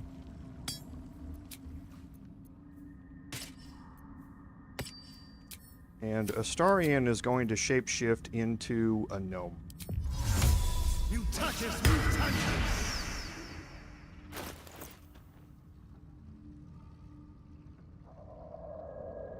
Okay, now he has a high wisdom, So his wisdom saving throws are going to get a bonus from that. I can also get a +2 bonus to saving throws from Coralon's Grace here. I can also get a +1 out of the Ring of Protection, and the Safeguard Shield is going to give me, actually, that lack of proficiency is not going to... I don't know if it works or not, actually. It's a good question. It's not going to allow me to cast Guidance anyway, so I won't use it. Okay, and I'm going to cast Guidance before I go in here, and I'm going to interact with this bottom hole here. The wall is riddled with holes. A suffocating stench of long rotten meat wafts out. You're going to get a survival check here that you can make.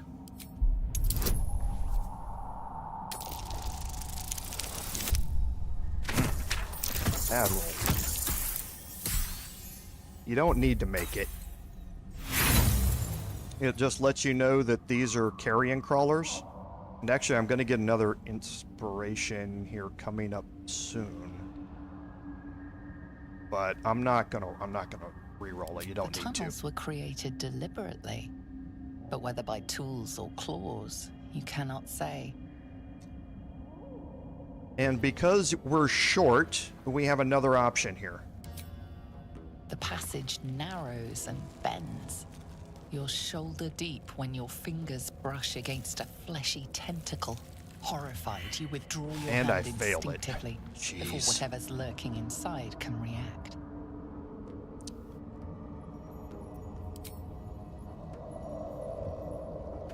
Okay, so it doesn't even let you know what the number was. So I'm not going to have a great chance of doing this with anybody else.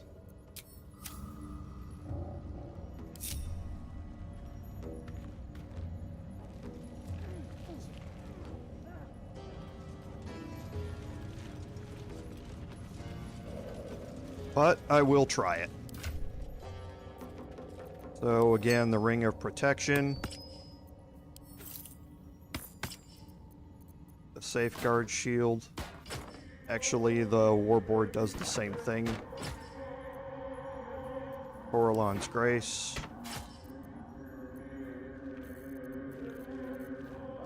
I'm going to...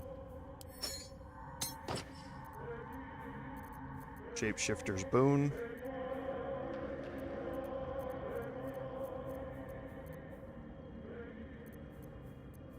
Oh, I didn't give him Shapeshifter's Boon before I did that. Okay, that was a mistake. So now here, Mind never quiet. going to shapeshift into a gnome. Cast Guidance because that check is in the background. The wall is riddled with holes. A suffocating stench of long rotten meat wafts out. Okay, so we can try the survival check again. It's, again, fairly low chances here. Oh, what do you know? And this will just let you know that it's a carrion crawler hole. You recognize the odor.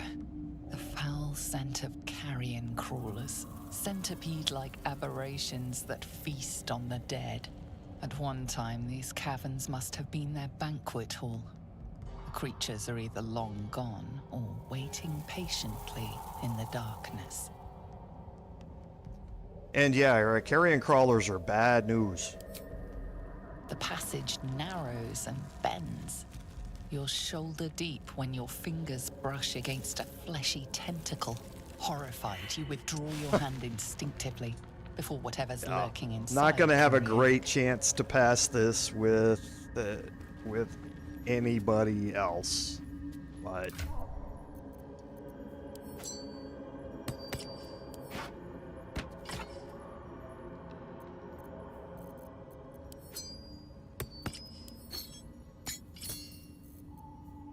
direct me.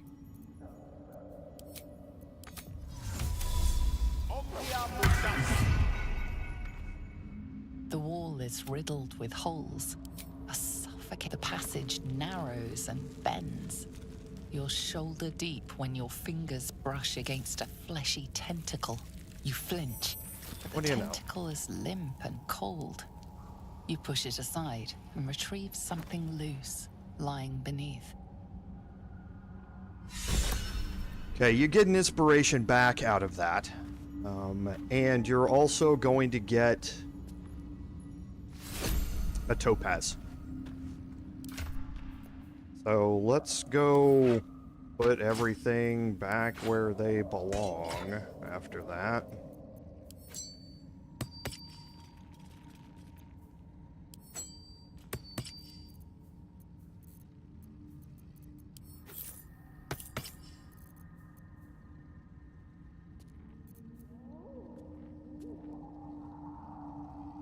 I could have added an explorer's ring. I keep forgetting I have it. I don't have it very often. To pass the survival check as well. Okay.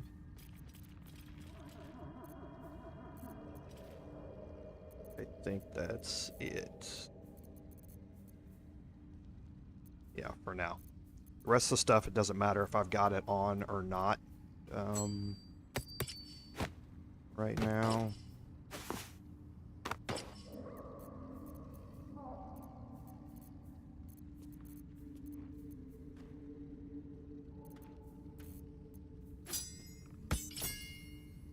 Okay. And now, just because I don't need everybody being gnomes. Nothing hurts anymore. Right this second. I will shapeshift again here in a minute. Yes. And now Astarian's going to come out here. He's going to cast guidance before he does. He's going to jump out here. Gets a perception check with a gold necklace hanging out here.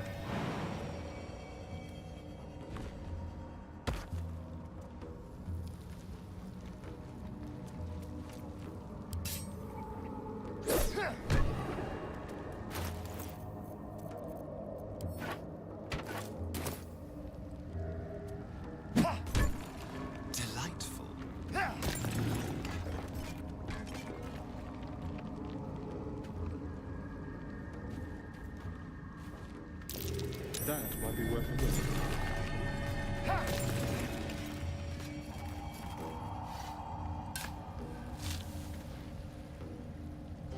Okay, so in the chest here, gonna find some more arrows for Astarian. A potion of feather fall's nice.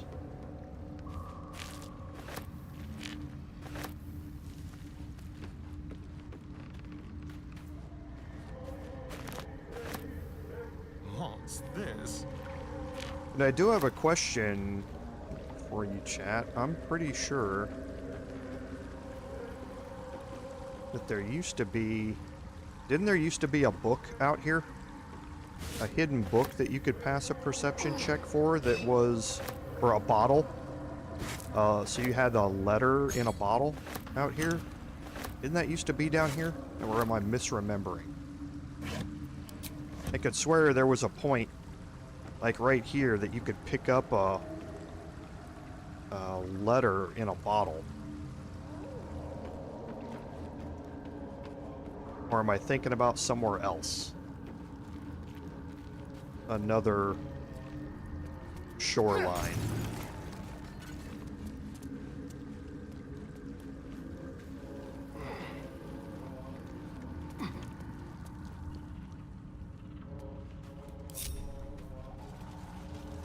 Okay, so now we are finished down exploring this area down here. We're gonna obviously come back to this area, but there's something else that we want to do Let's move. next, and Light on my that's feet. right up here.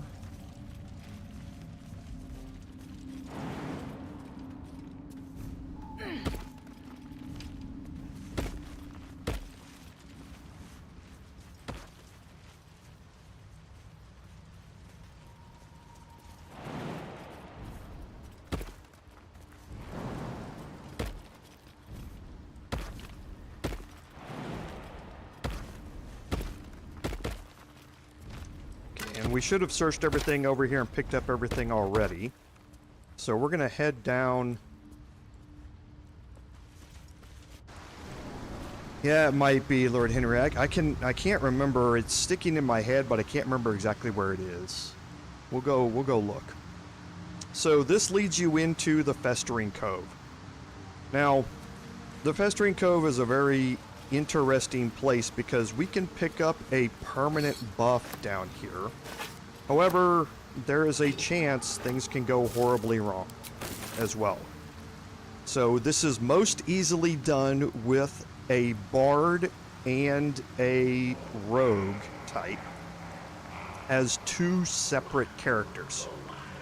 Okay, you need a character to get into conversation with the main priest here. And while that main priest is in conversation, you need your thief character to pickpocket something off of him. Now, one thing that I need to make this possible is invisibility. Okay, now Gale, I actually have invisibility, but that's on my bard, so I'm not going to be able to cast it. One with the weave. And Gale doesn't have it. All's well that ends. So Not as bad as I it could don't have. think... No, I'm not going to, because I'd have to skip through the conversation too far, and invisibility would run out. So I don't mind using another way to do it. I should have, unless Gale has learned it and just doesn't have it prepped. He does not. So that's fine. I'm not going to worry about one little thing to do it. But you need either a potion of invisibility or the invisibility spell here.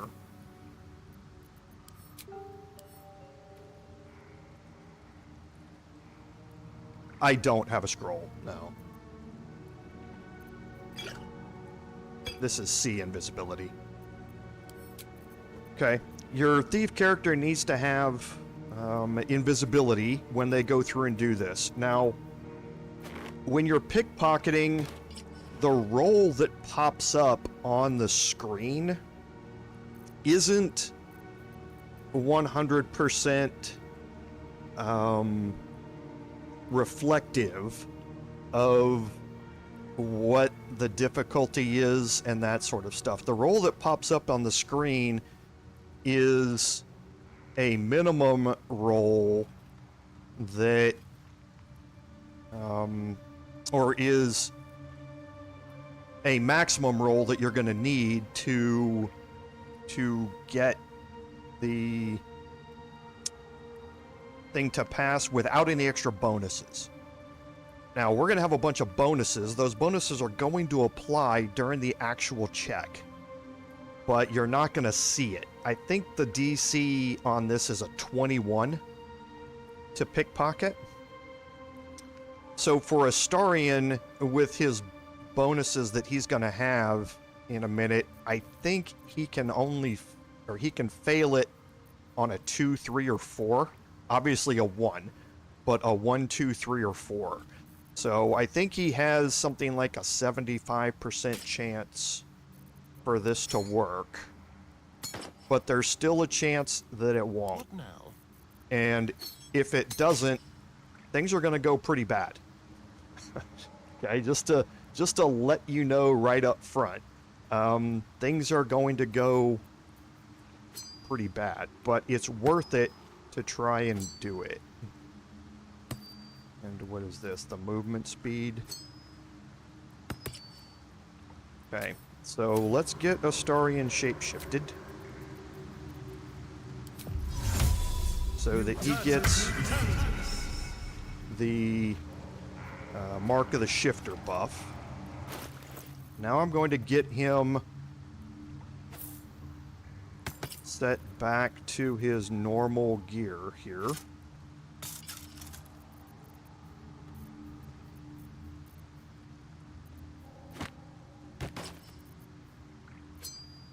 And I do need the Smuggler's Ring for that +2 sleight of hand.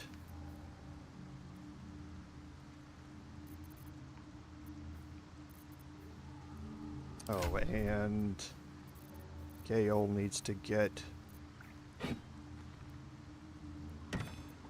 the spell sparker back on.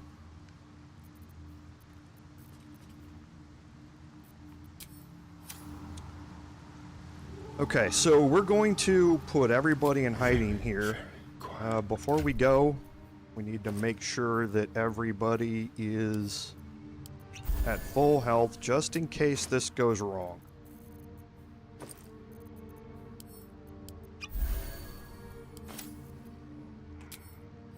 And we're going to break our group, and we're going to go down here and start a conversation with our main persuasion character here. Now, I'm also going to, don't forget, that was a good thing, I also need to be shapeshifted. The persuasion checks, or the performance and persuasion check isn't all that difficult for a bard at this level to make, but there's no reason to take any chance.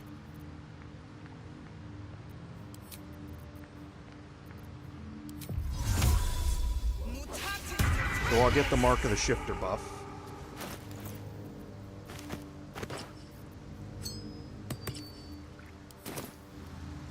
Okay, let me make sure that we're ready here. So Astarian Sleight of Hand right now is 11. So even without Mark of the Shifter and Guidance, he's going to have a 50-50 shot to do this. So with Mark of the Shifter and Guidance, like I say, it works out to be about a 75% chance that he can do this. Now, if you have Shadowheart with you or somebody like that that can cast Bless, you can throw an additional on top of that. And then for my character, my performance is 11. I'm also going to have advantage on that check, I think, and then my persuasion's 10. So I should be all right without anything else, and I can also enhance ability if I need to during this. So let's go down and have our conversation, and this can also break things. There's a bug with this that I don't want to get into. So we're going to go down here and talk to Poldrip the Zealous and start this cutscene and conversation. I want to have a word.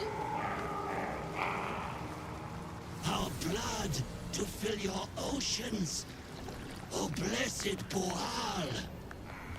Our bones to build your temple in the deep. A wave of pure devotion washes over you, and with every surge, you feel a presence grow in response. Word, priest. Promises. Your god wants proof. Wants blood. These beings are Kua-Toa, former Mind Flayer's slaves that manifest their gods through sheer belief. You, our Lord of Murder, demands sacrifice. You will be an offering for the great god BOOAL. Okay, so I have a bard performance check here. You can go about this encounter a couple of different ways. You can expose their god, quote unquote, for what he is, and then end up siding with him and having his powers reinstated and get the buff. Or you can just go along with it and pass a couple of other checks to leave him in his state and get the reward that way. I'm going to, since I have a bard here, I'm going to go with the performance check here first. Okay, it's a low DC for me, but I've got inspiration saved up. And there we go. That's exact. I knew it. As soon as I said it, I knew it.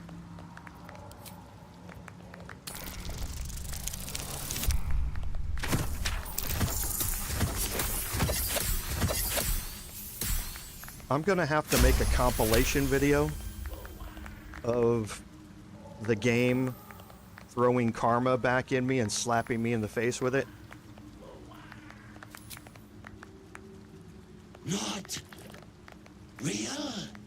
You sense a flicker of doubt, brief but enough. For an instant, the godly presence falters.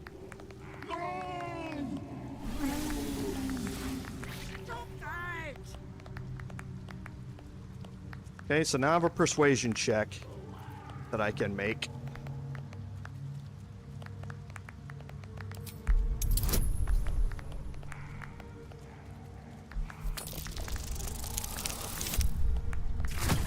Wow.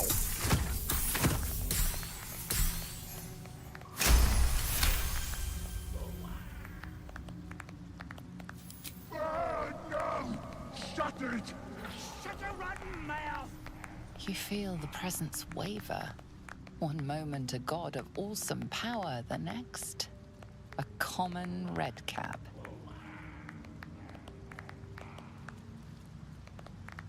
Ah, bollocks! Don't do anything hasty now. The fish folk got plenty of power. We can share. Blessed BOOAL! What? Shut it, you! I'm talking to my chosen. Chosen got power. You want power, don't ya? Okay, now this is the last option that you're going to choose. So while you're in this dialogue, switch characters to your thief/rogue character.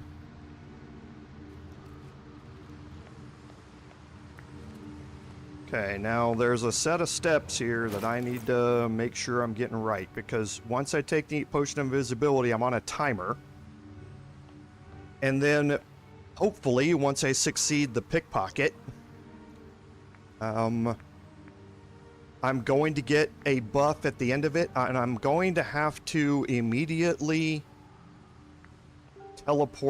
group my party up and teleport out. Because he's going to realize that he has been stolen from, and I can't guarantee that my bard is going to be the one who has to talk its way out of it. So, kind of a complex set of steps here, and I'm going to start this off by casting Guidance. I'm going to take the invisibility potion, I'm going to run down there, go into hiding, pickpocket him, and then I'm going to move Astarion back up here and go back into hiding. Okay, so Guidance, take the invisibility potion, put on my thieves gloves, Over here. run down here,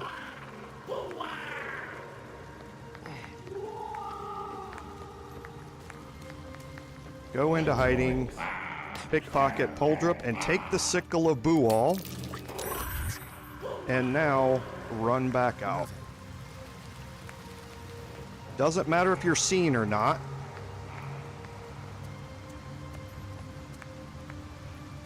Ready or not.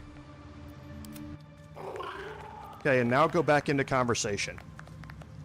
Normally, if you select here to Priest and tell him to bow before the red cap again, the red cap will give you, or they will give you the Sickle of BOOAL as a reward.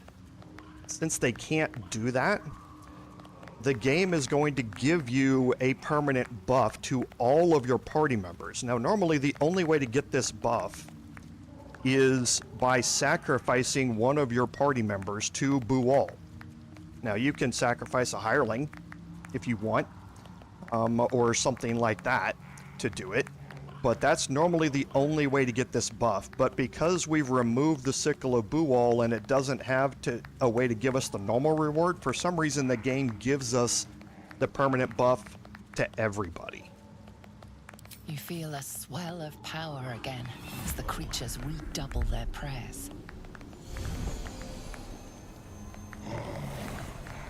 Bitter. You and Off bad. I think I'll keep you? Go with my blessing, Chosen. Tell the world that BOOAL is coming. Show them my And now I'm going to quickly group. But Chosen, just don't forget where you got it from. Mad guilt swills in your swooning sick body. Today you became the tart of a false god, and your evil pride revolts. Group. Camp. Okay. And now, everybody has BOOAL's benediction. Now, BOOAL's benediction is special in that it is one of the permanent buffs that lingers through death. So if you die and you're resurrected, BOOAL's benediction is still going to be with you. Okay? The condition is you have advantage on attack rolls against bleeding creatures. Right? Now, you may not think much about that until you realize that there are a lot of weapons in the game that have a special weapon ability that possibly makes targets bleed. Okay?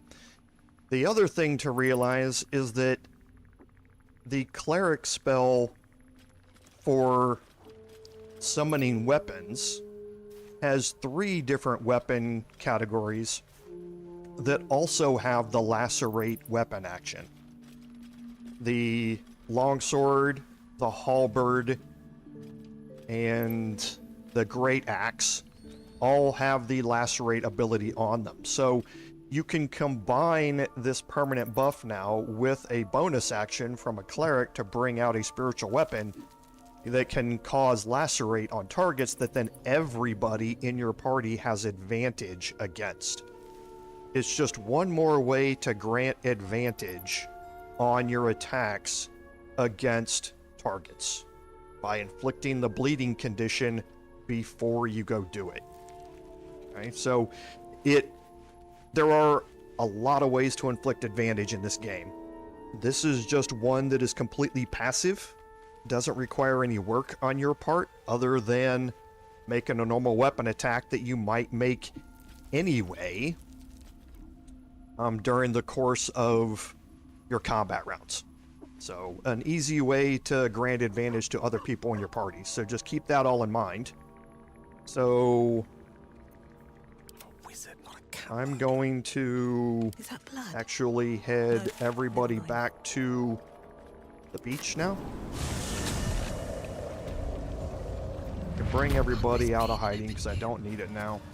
Let's head back into that same area where we just were, Swift as my feet can carry me. because we're not done exploring in there.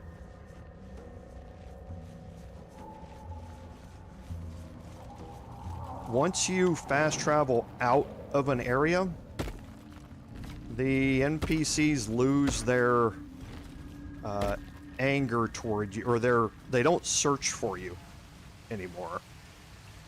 Looks like this drow fell from quite a height.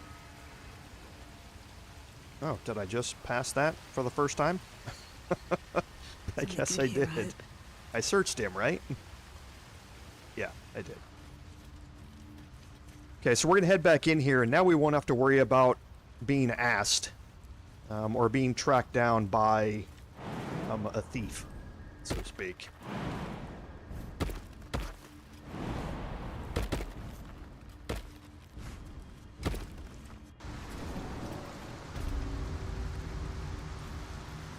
Okay, so now while we're in here, let's head over to the right side first.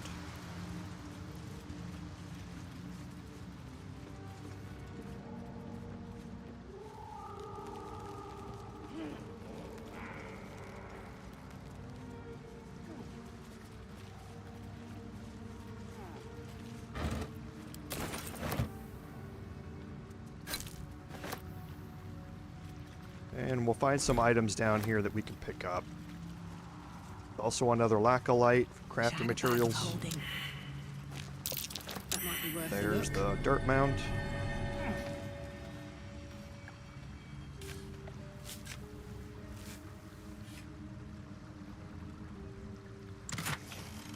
with just random materials in it. But again, all of these things you can sell, and like I've told you before, on honor mode, we pick up everything. There's the message in a bottle. So yes, Lord Henry, you're right. Thank you.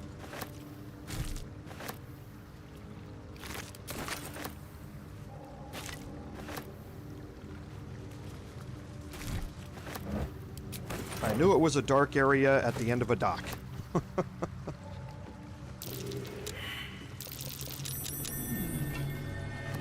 that? You can interact with this, and it's basically a letter from Donnie to his dad, who we've already met. Through this into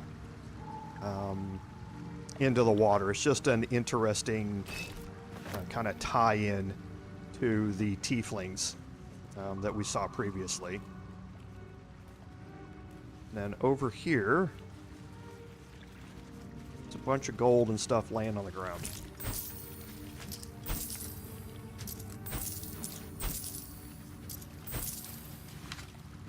We'll look at that here in a second.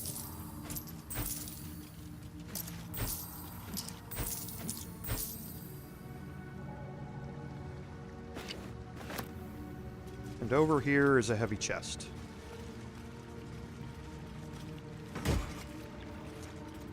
Couple of good arrows.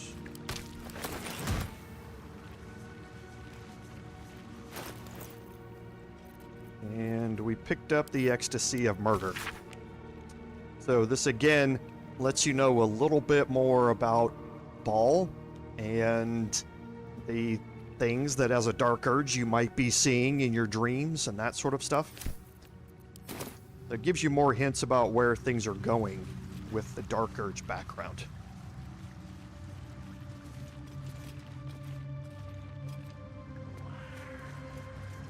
Okay, and I'm actually going to break my group here.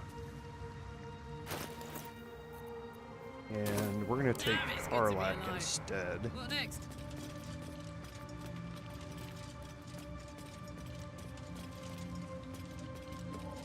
And up here, there's a gilded chest. Hello.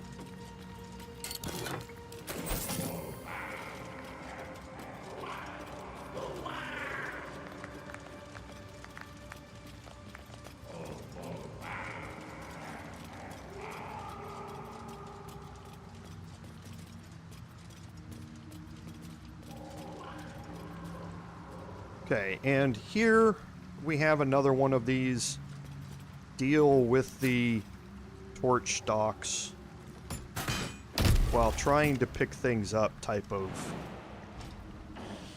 maneuvers. So here on the ground, actually I would probably like Astarion to do this because of his higher movement speed. Where is he with his carrying capacity? He should be alright. One step at a time.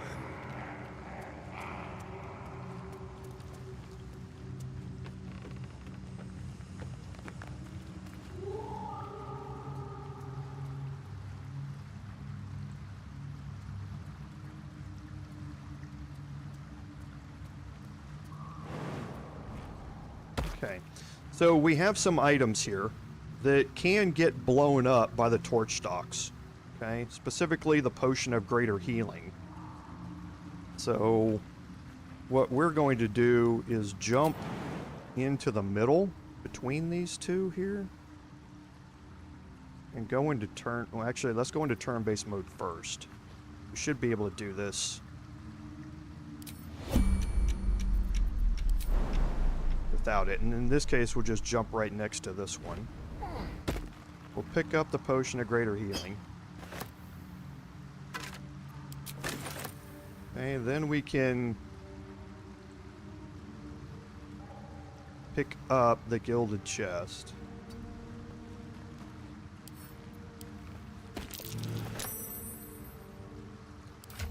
Okay, we can take that gilded chest, give it to somebody else. So I'm not encumbered. Then I can use my second bonus action to jump out of here. Okay, exit turn-based mode. Oh dear. And now you don't have to worry about the torch stalks going off and blowing anything else up. They'll cause damage to these two things down here.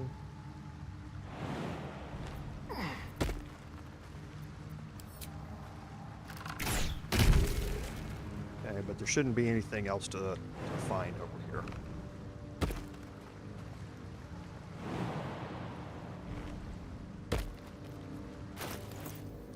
And now from here, I can take the gilded chest and I can drop it. Move Karlach back out of the way because it is trapped. And since I picked it up, this trap doesn't want to give me a chance to pick it. So you don't want to be in a position where you can get knocked off a cliff here. Let's go. There's something over there. I'll pick this up while we're here.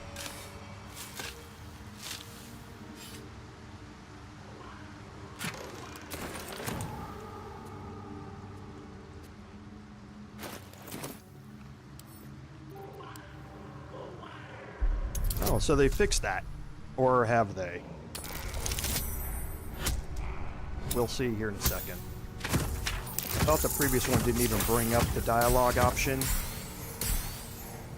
Or bring up the roll. But let's see. Okay, so they fixed it. Okay, good. It used to be when you picked up a chest that even if you knew it was trapped, you'd click on it and it would blow up. Looks like they fixed it sometime in one of the previous patches. It was annoying.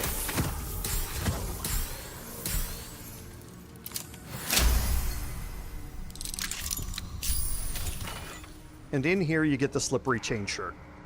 So it's nothing, you know, really game-changing or anything like that. But when the wearer heals a creature, it automatically disengages and won't trigger opportunity attacks. This is nice for getting your healers into range of somebody else, causing some healing, and then being able to move back out of range without triggering any opportunity attacks.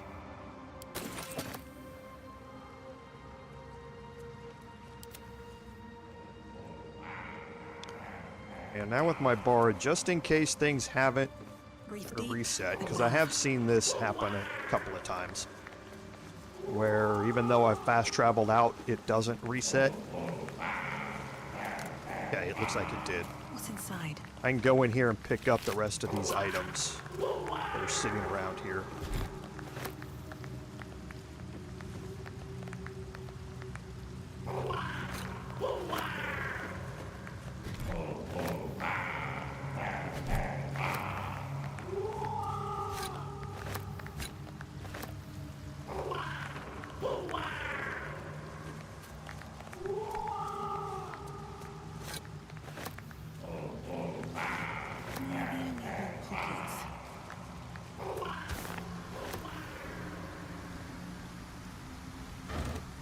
Okay, and don't forget that random barrel that always seems to have a bunch of gold in it.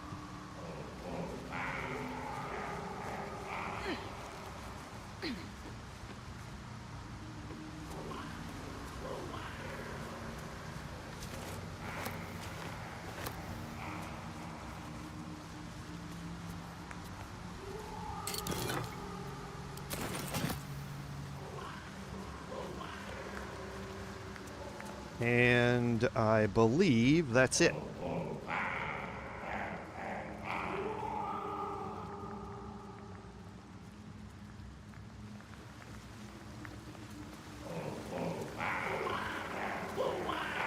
Let me try something.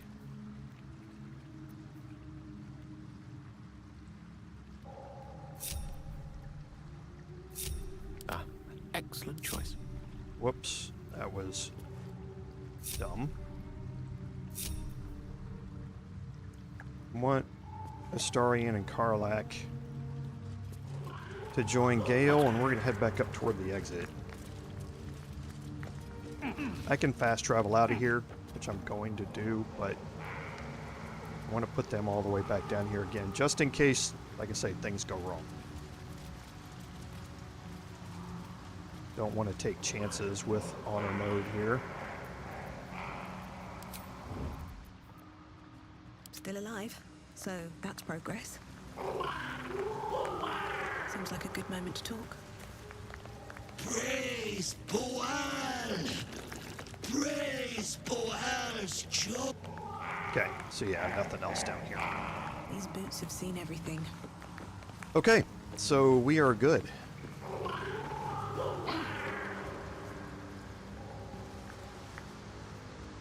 Let's head back out and finish up a few things before we get ready to Still in control. Just. head to the Grymforge. So again, there are some specific ways that you want to do this thing. We're going to end up going here to free the deep gnomes and reach the adamantine forge. But once you enter into that area, you cannot long rest. If you long rest, it's going to auto-complete certain things that you do not want to be auto-completed. So you want to make sure that when you go in there, you have full action economy to do that. So we're going to take a long rest before we go in there.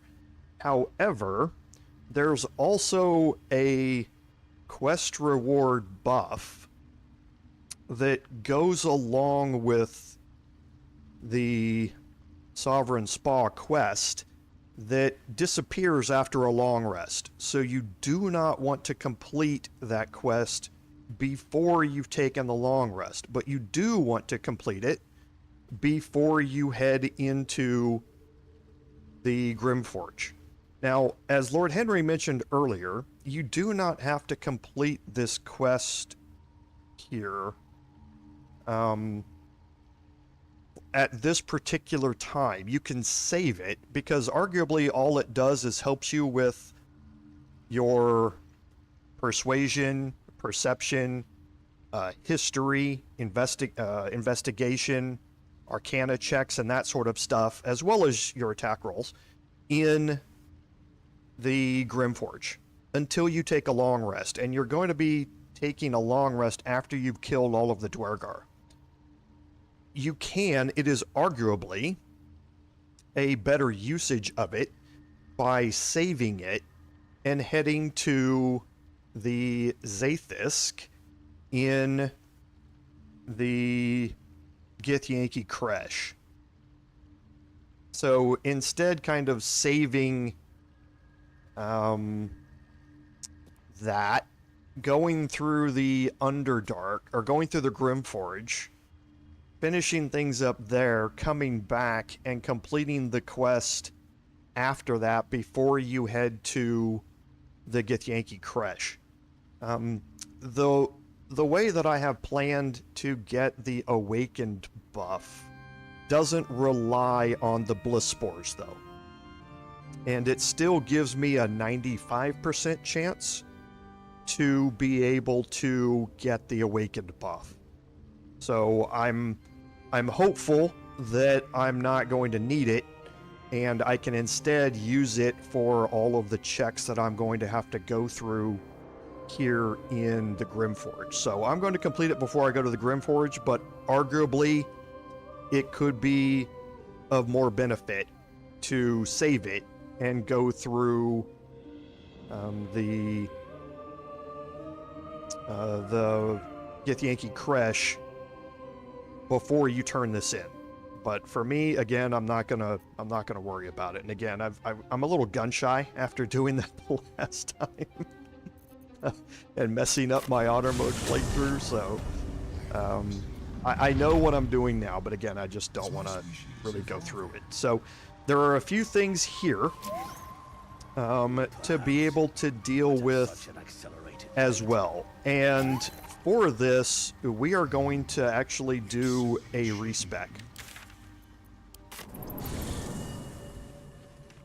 So, Astarion, let's go check Withers. Let's be quick.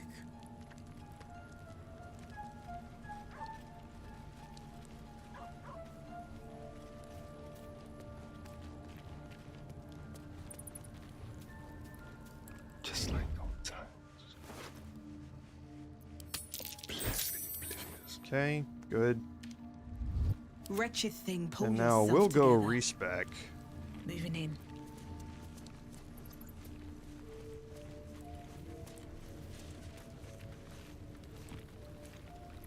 Thy wheel of fate turns ever to the dark. Dost thou require a new ally? Or mayhaps a resurrection instead? As thou desire. So our respec here is going to be a little strange. I'm going to start with Cleric. Reason I'm going to start is because that gets me proficiency in wisdom saving throws. Okay, and I'm going to, as far as my domain, deity, all of that sort of stuff, none of it matters. For my abilities,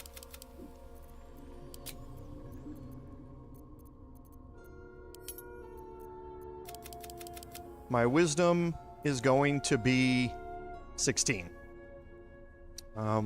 I'm at level 5 right now, so I am not going to level up. Well, I'm going to add a bonus in this. Actually, that's a good point. I can probably do it with an odd number just as well. Constitution is going to be 15. Charisma is going to be 16. I'm going to dump everything else. Now, I've got a +3 on my wisdom checks, or wisdom saving throws, and a +2 proficiency bonus to go on top of that. As far as my skills go, I'm going to get rid of religion and put that into persuasion.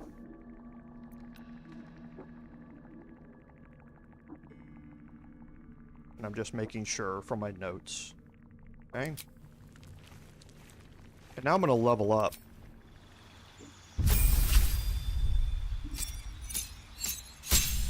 My level up here is going to be all bard.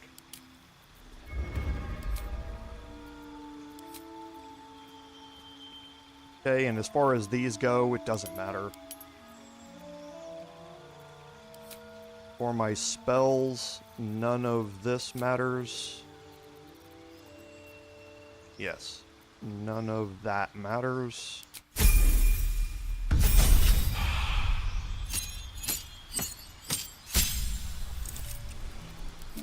Your spell here, again, doesn't matter.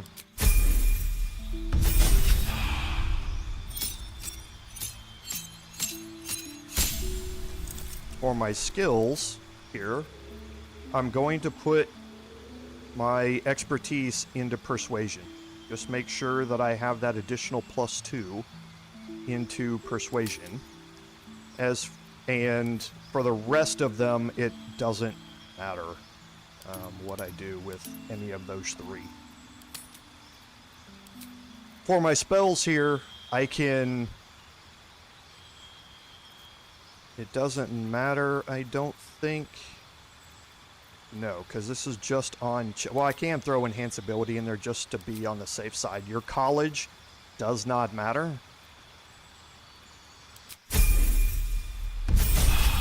All that matters at level 4 is our feet.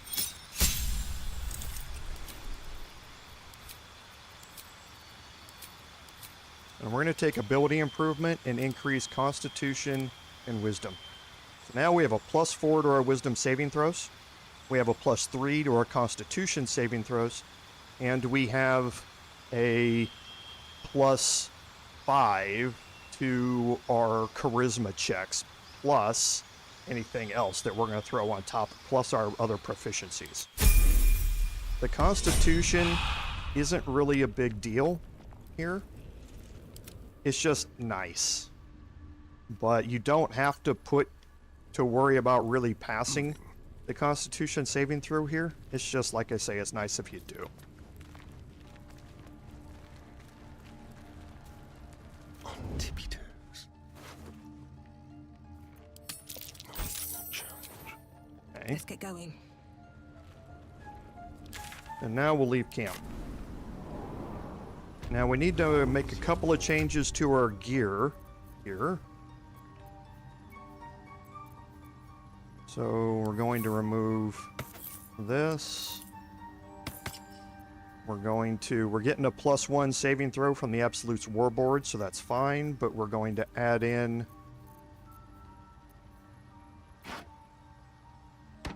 Orlan's Grace. We're going to remove any armor that we have.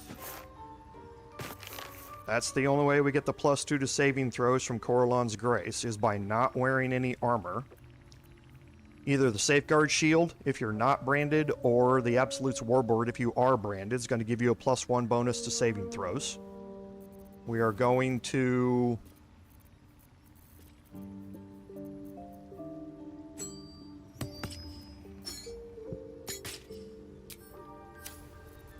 Shapeshift. Yes, she is cataloging Kua-Toa and fertility rituals.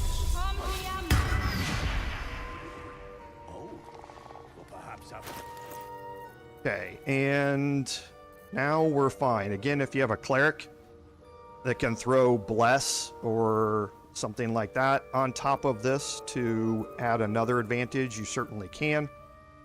But this is as good as we're going to get it. And just to see if I have anything else. Yes, I do.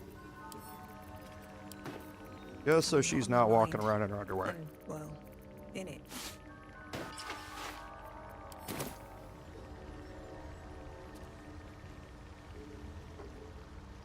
At the ready.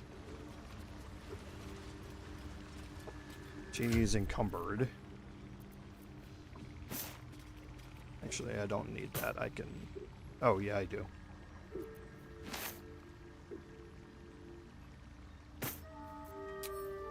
Right.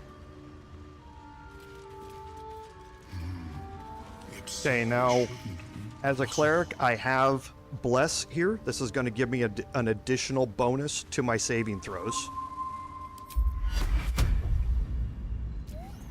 I don't care about anybody else getting it. And then I'm going to talk to Omeluum. I have something to ask. Greetings. What knowledge do you seek?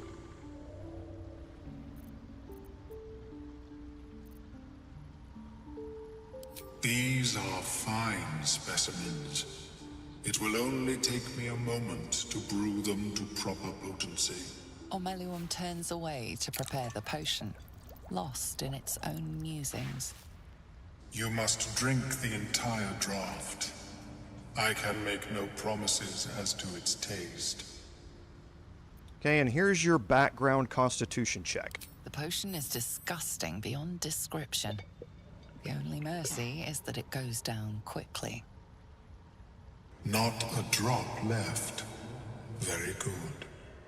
As the potion influences your mind, you may find yourself acting irrationally. Try and stay focused. The world loses its edges, its finer boundaries. You are fluid, but trapped like a creature suspended in amber. Okay, so now you're going to have either an intelligence saving throw or a wisdom saving throw. We took an opportunity to buff up our wisdom saving throws, so you can see the bonuses that we're getting from this. So again, the only way to fail it's a natural 1.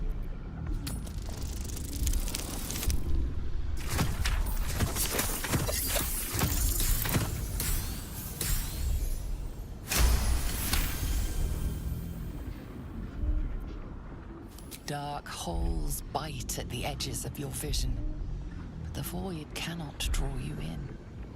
The tadpole spasms, seizes. It's fighting the potion even harder than you are. Fear pierces your mind like knives of ice. The parasite digs deeper, as if it means to hollow out your skull. And now you have a second set of saving throws.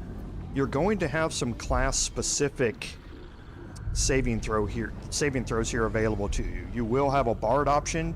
You also have a cleric option here. The cleric option gives me advantage on this next saving throw. This is the other reason that I selected cleric, not just to have access to bless and the high wisdom. I could have high wisdom as a bard, but because the cleric here gives me advantage on this check, and it keeps all of my previous bonuses. Now the DC is a little higher.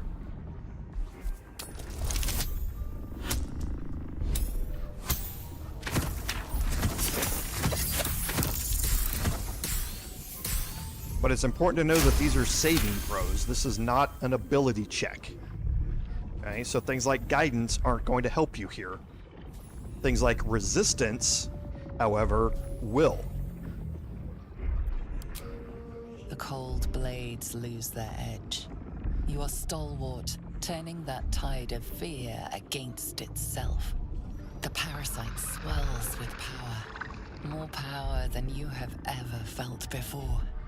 It surges and twists, lashing out against that which would dare to intrude.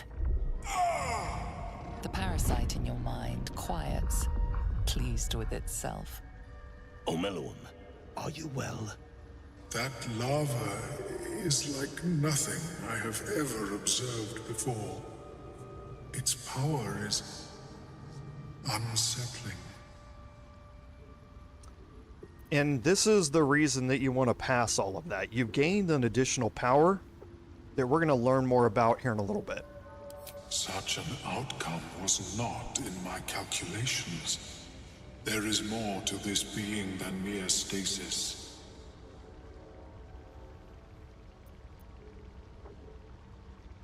Indeed. Although I may have another solution, albeit a temporary one. I possess a ring of mind shielding. It prevents elder brains from noticing my presence. It will not remove the lava, but it will limit its influence, both positive and negative. I would offer it as a gift, but in truth, the ring is priceless.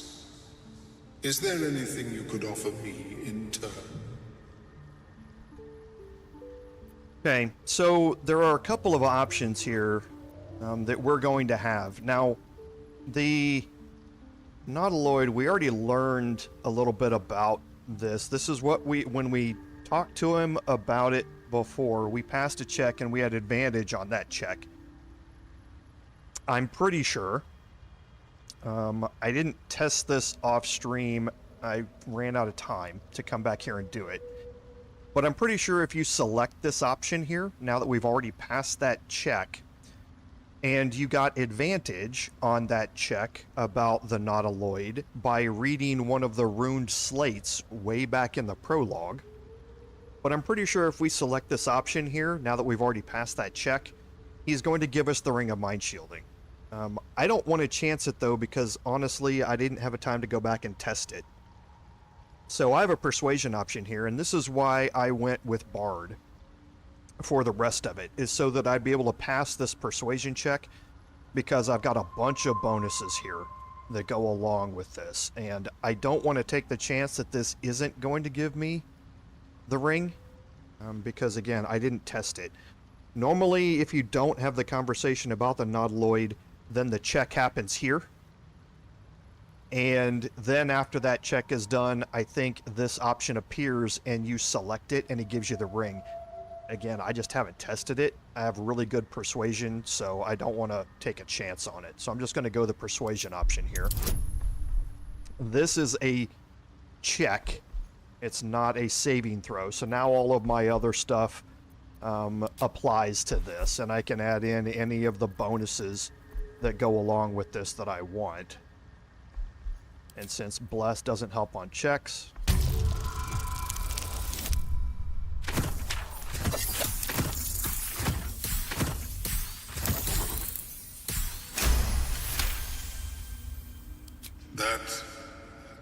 is true. And I cannot imagine many other mind flayers will offer restitution. Here, it is yours. May it serve you as well as it has served me. That could mean any number of things. Of course, the lava remains. Be ever vigilant of its growth. Okay, and that gets us the Ring of Mind Shielding. It also gets us the Survival Instinct power. So I can infuse a creature with Psionic Force and heal it for 3d4 healing, and also if it reaches 0 hit points, it heals itself instead of falling unconscious.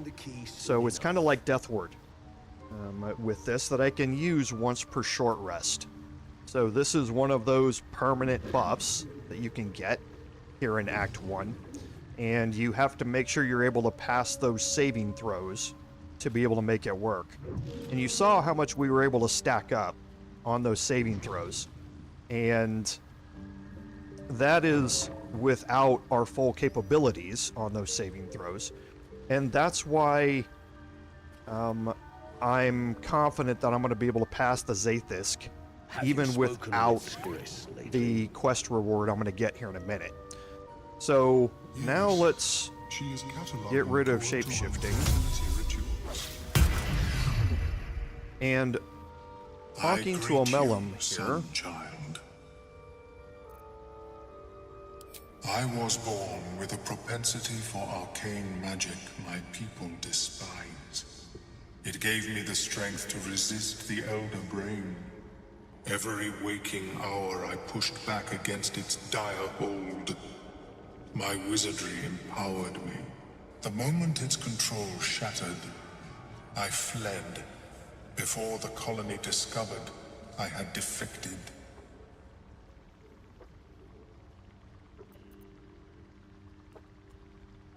In the beginning, I had an arrangement with a lich.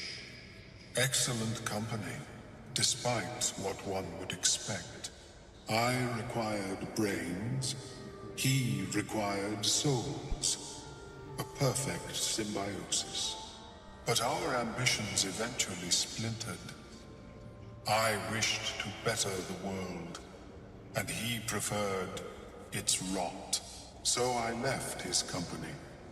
And thus I now feed from those who act against the Society's goals.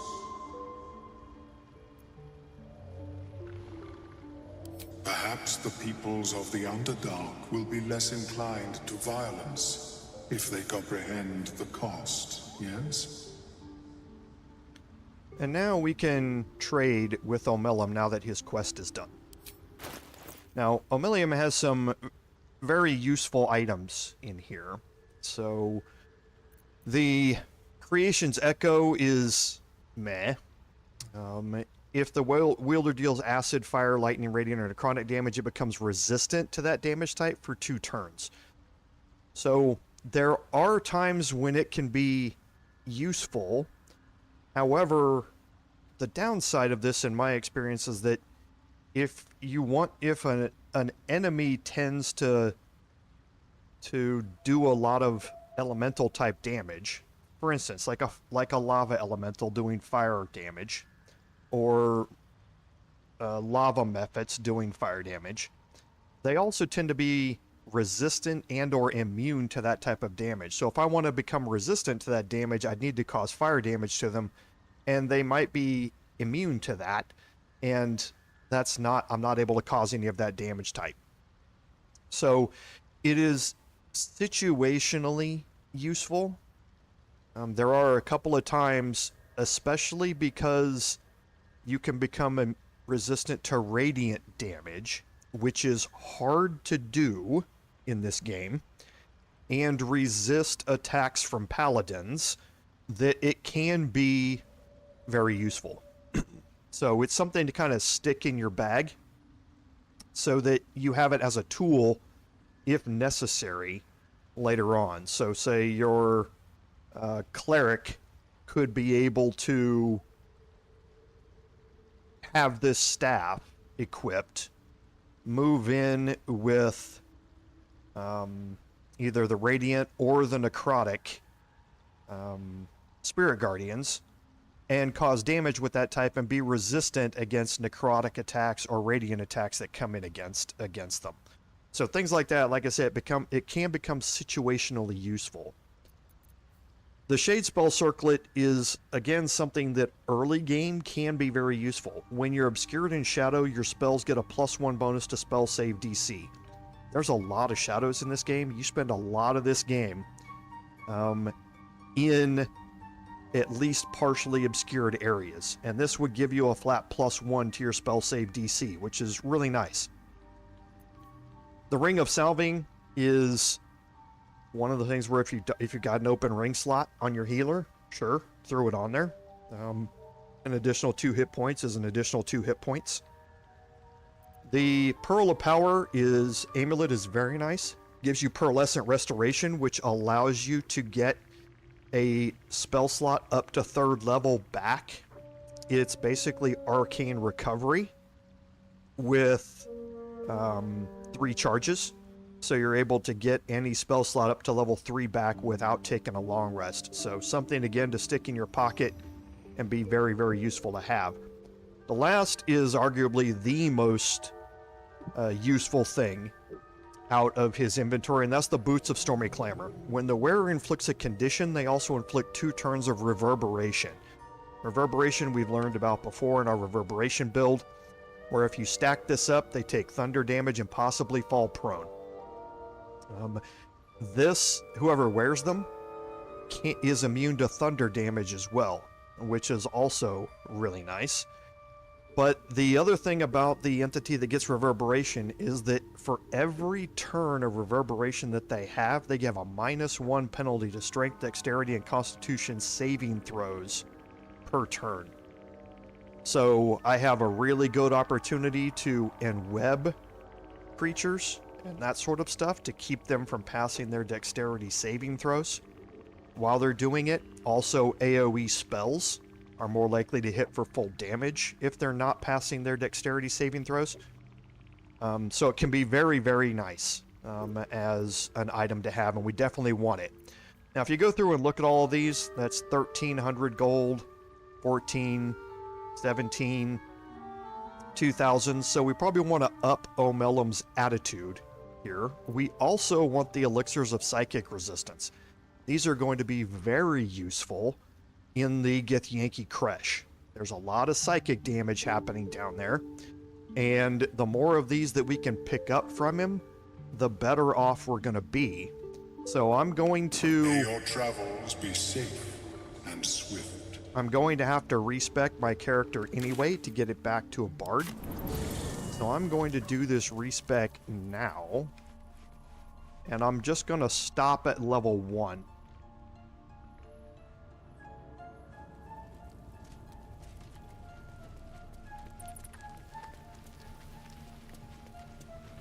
I don't think I did pickpocket Withers previously, right? Yes, I did. Thy wheel of fate turns ever to the dark. Dost thou require a new ally? Or mayhaps a resurrection instead? As thou desire. And now here I'm going to go back to my bard, and I'm going to have to try and remember...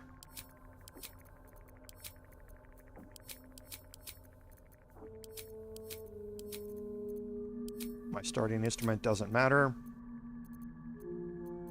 Then intelligence was 8, strength was 8.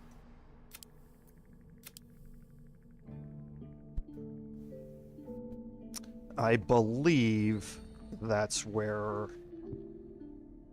I was. It doesn't really matter. Or was Dexterity and Constitution reversed? Because I'm only getting a +2 from my armor class. but that does allow me one additional higher number to go into my initiative rolls. I think this is what I was at. So for my skills, leaving those all, so all of these are +5 is where I want to be. Now, before I do any level ups, I'm gonna leave camp. I'll go talk to Omeluum again. I greet you, son child.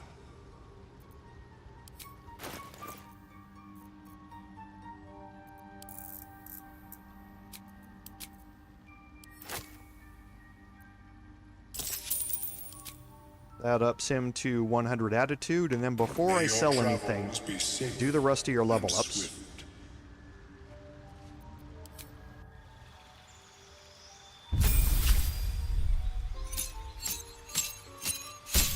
Okay, here your spell doesn't matter. Level 3, I'm going to choose my skills and my subclass and change a spell. So for here, deception becomes intimidation, performance becomes persuasion. These two are going to get expertise from my feat. I'm going to select here in a minute. So survival, perception, and acrobatics to help resist being shoved. My subclass is College of Swords. Now here for my spells, I normally take Enhance Ability, my fighting style's Dueling, and then I can swap out whatever that additional level 1 spell was for Invisibility.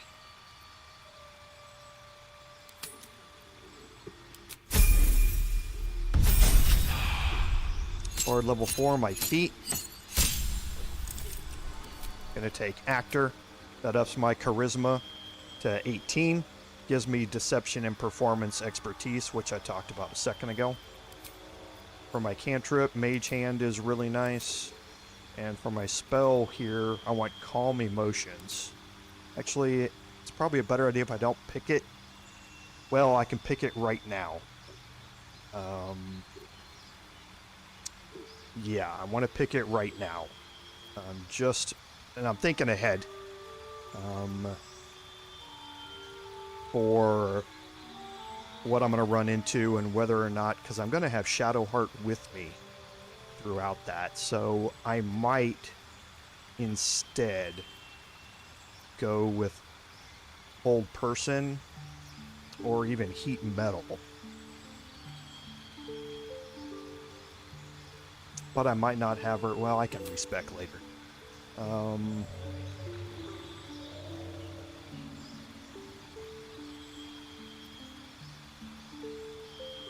Yeah, actually I will swap that out for now. No. Shatter. Sorry. I knew there was a reason I need it. I need Shatter. You'll see why later. Bard level 5 is my important level here. Getting my Bard inspirations back on a short rest. And for my spell here, I'm going to go with Glyph of Warding.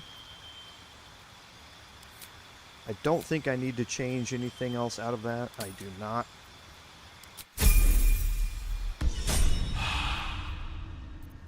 And now I can go back to trading with Omeluum and get rid of all of this stuff I've got.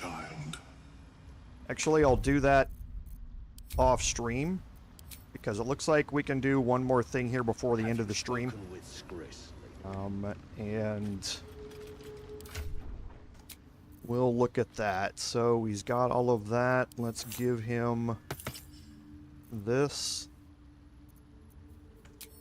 Perhaps after I finish my research here, I'll join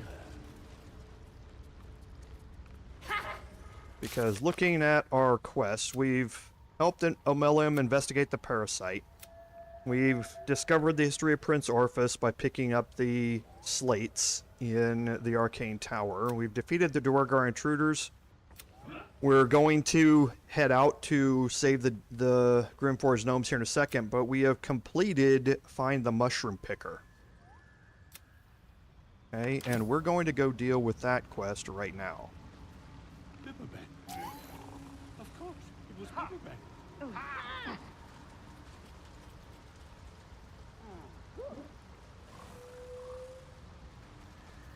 Okay, so let's talk Alright. to Derryth. Look at that. Got my useless old man back. I suppose that's your doing. His hands are empty as a whole. We'll have to send him back out soon enough. Please, Balin's got a job to do. We can leave when he's done it. Why is Astarian talking? Okay, she gives us... Oh, no. No, that's fine. She gives us that reward for finding Balin. And that's the Gloves of Uninhibited Kashigo. The wearer deals an additional 1d4 damage with throw attacks and attacks made with improvised weapons. So, guess who that works perfectly for? So, we now have another thing to boost her throwing attacks with the returning pike. So let's talk to Derryth again. Look at that. Got my useless old man back. I suppose that's your doing. His hands are empty as a whole. We'll have to send him back out soon enough. Love. Never heard of it. Balin's meek now, but he used to be a rotten old bastard. Treated me like an old shoe for 70 years. Losing his mind was the only good he ever did by me.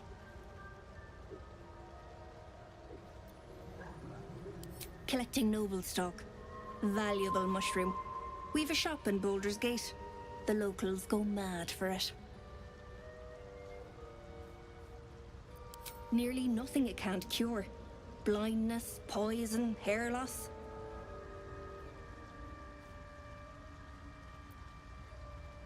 Probably. But Balin in his right mind wasn't worth half of Noblestalk. I know him better than anyone. Got the scars to prove it. Okay, so I've talked about the Noblestalk before. If you give her the Noblestalk, then in Act 3 you will meet her in her shop with Balin, and she will be selling Noblestalk. Noblestalk is a great item. It restores you to full health, and it cures any conditions at the same time. So it's a great item, especially in honor mode where you're in a serious pinch with your hit points.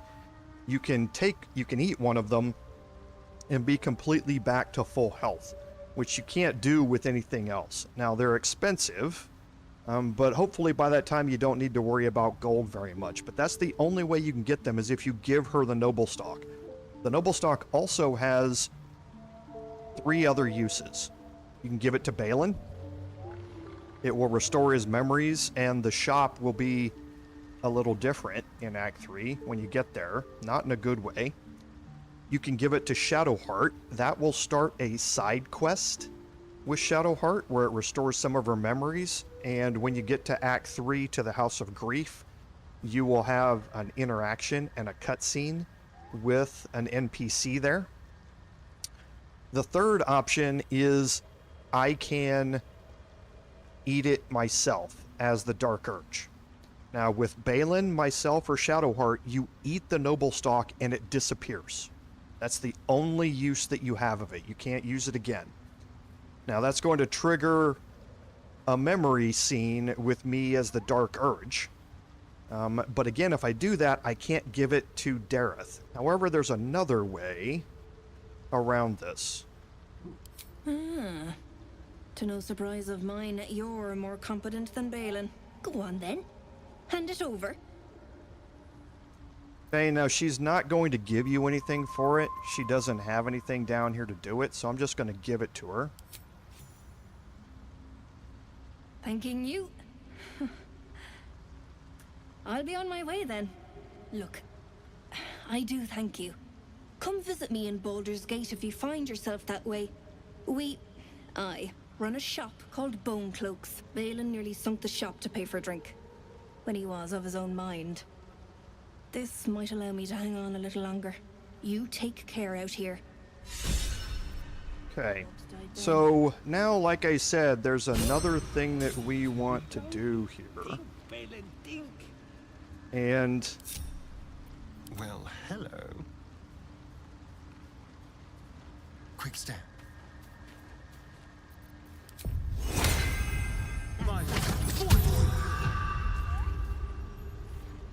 Let's prowl. What can we rescue? I'm going to try and pickpocket the Noblestalk.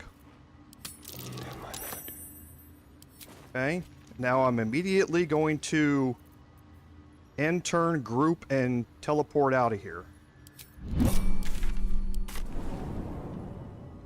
Because again, she will accuse you of stealing, and you'll have to talk your way out of it. But now,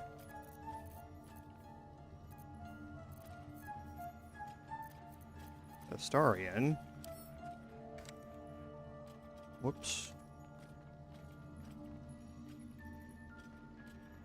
has the Noblestalk in his inventory.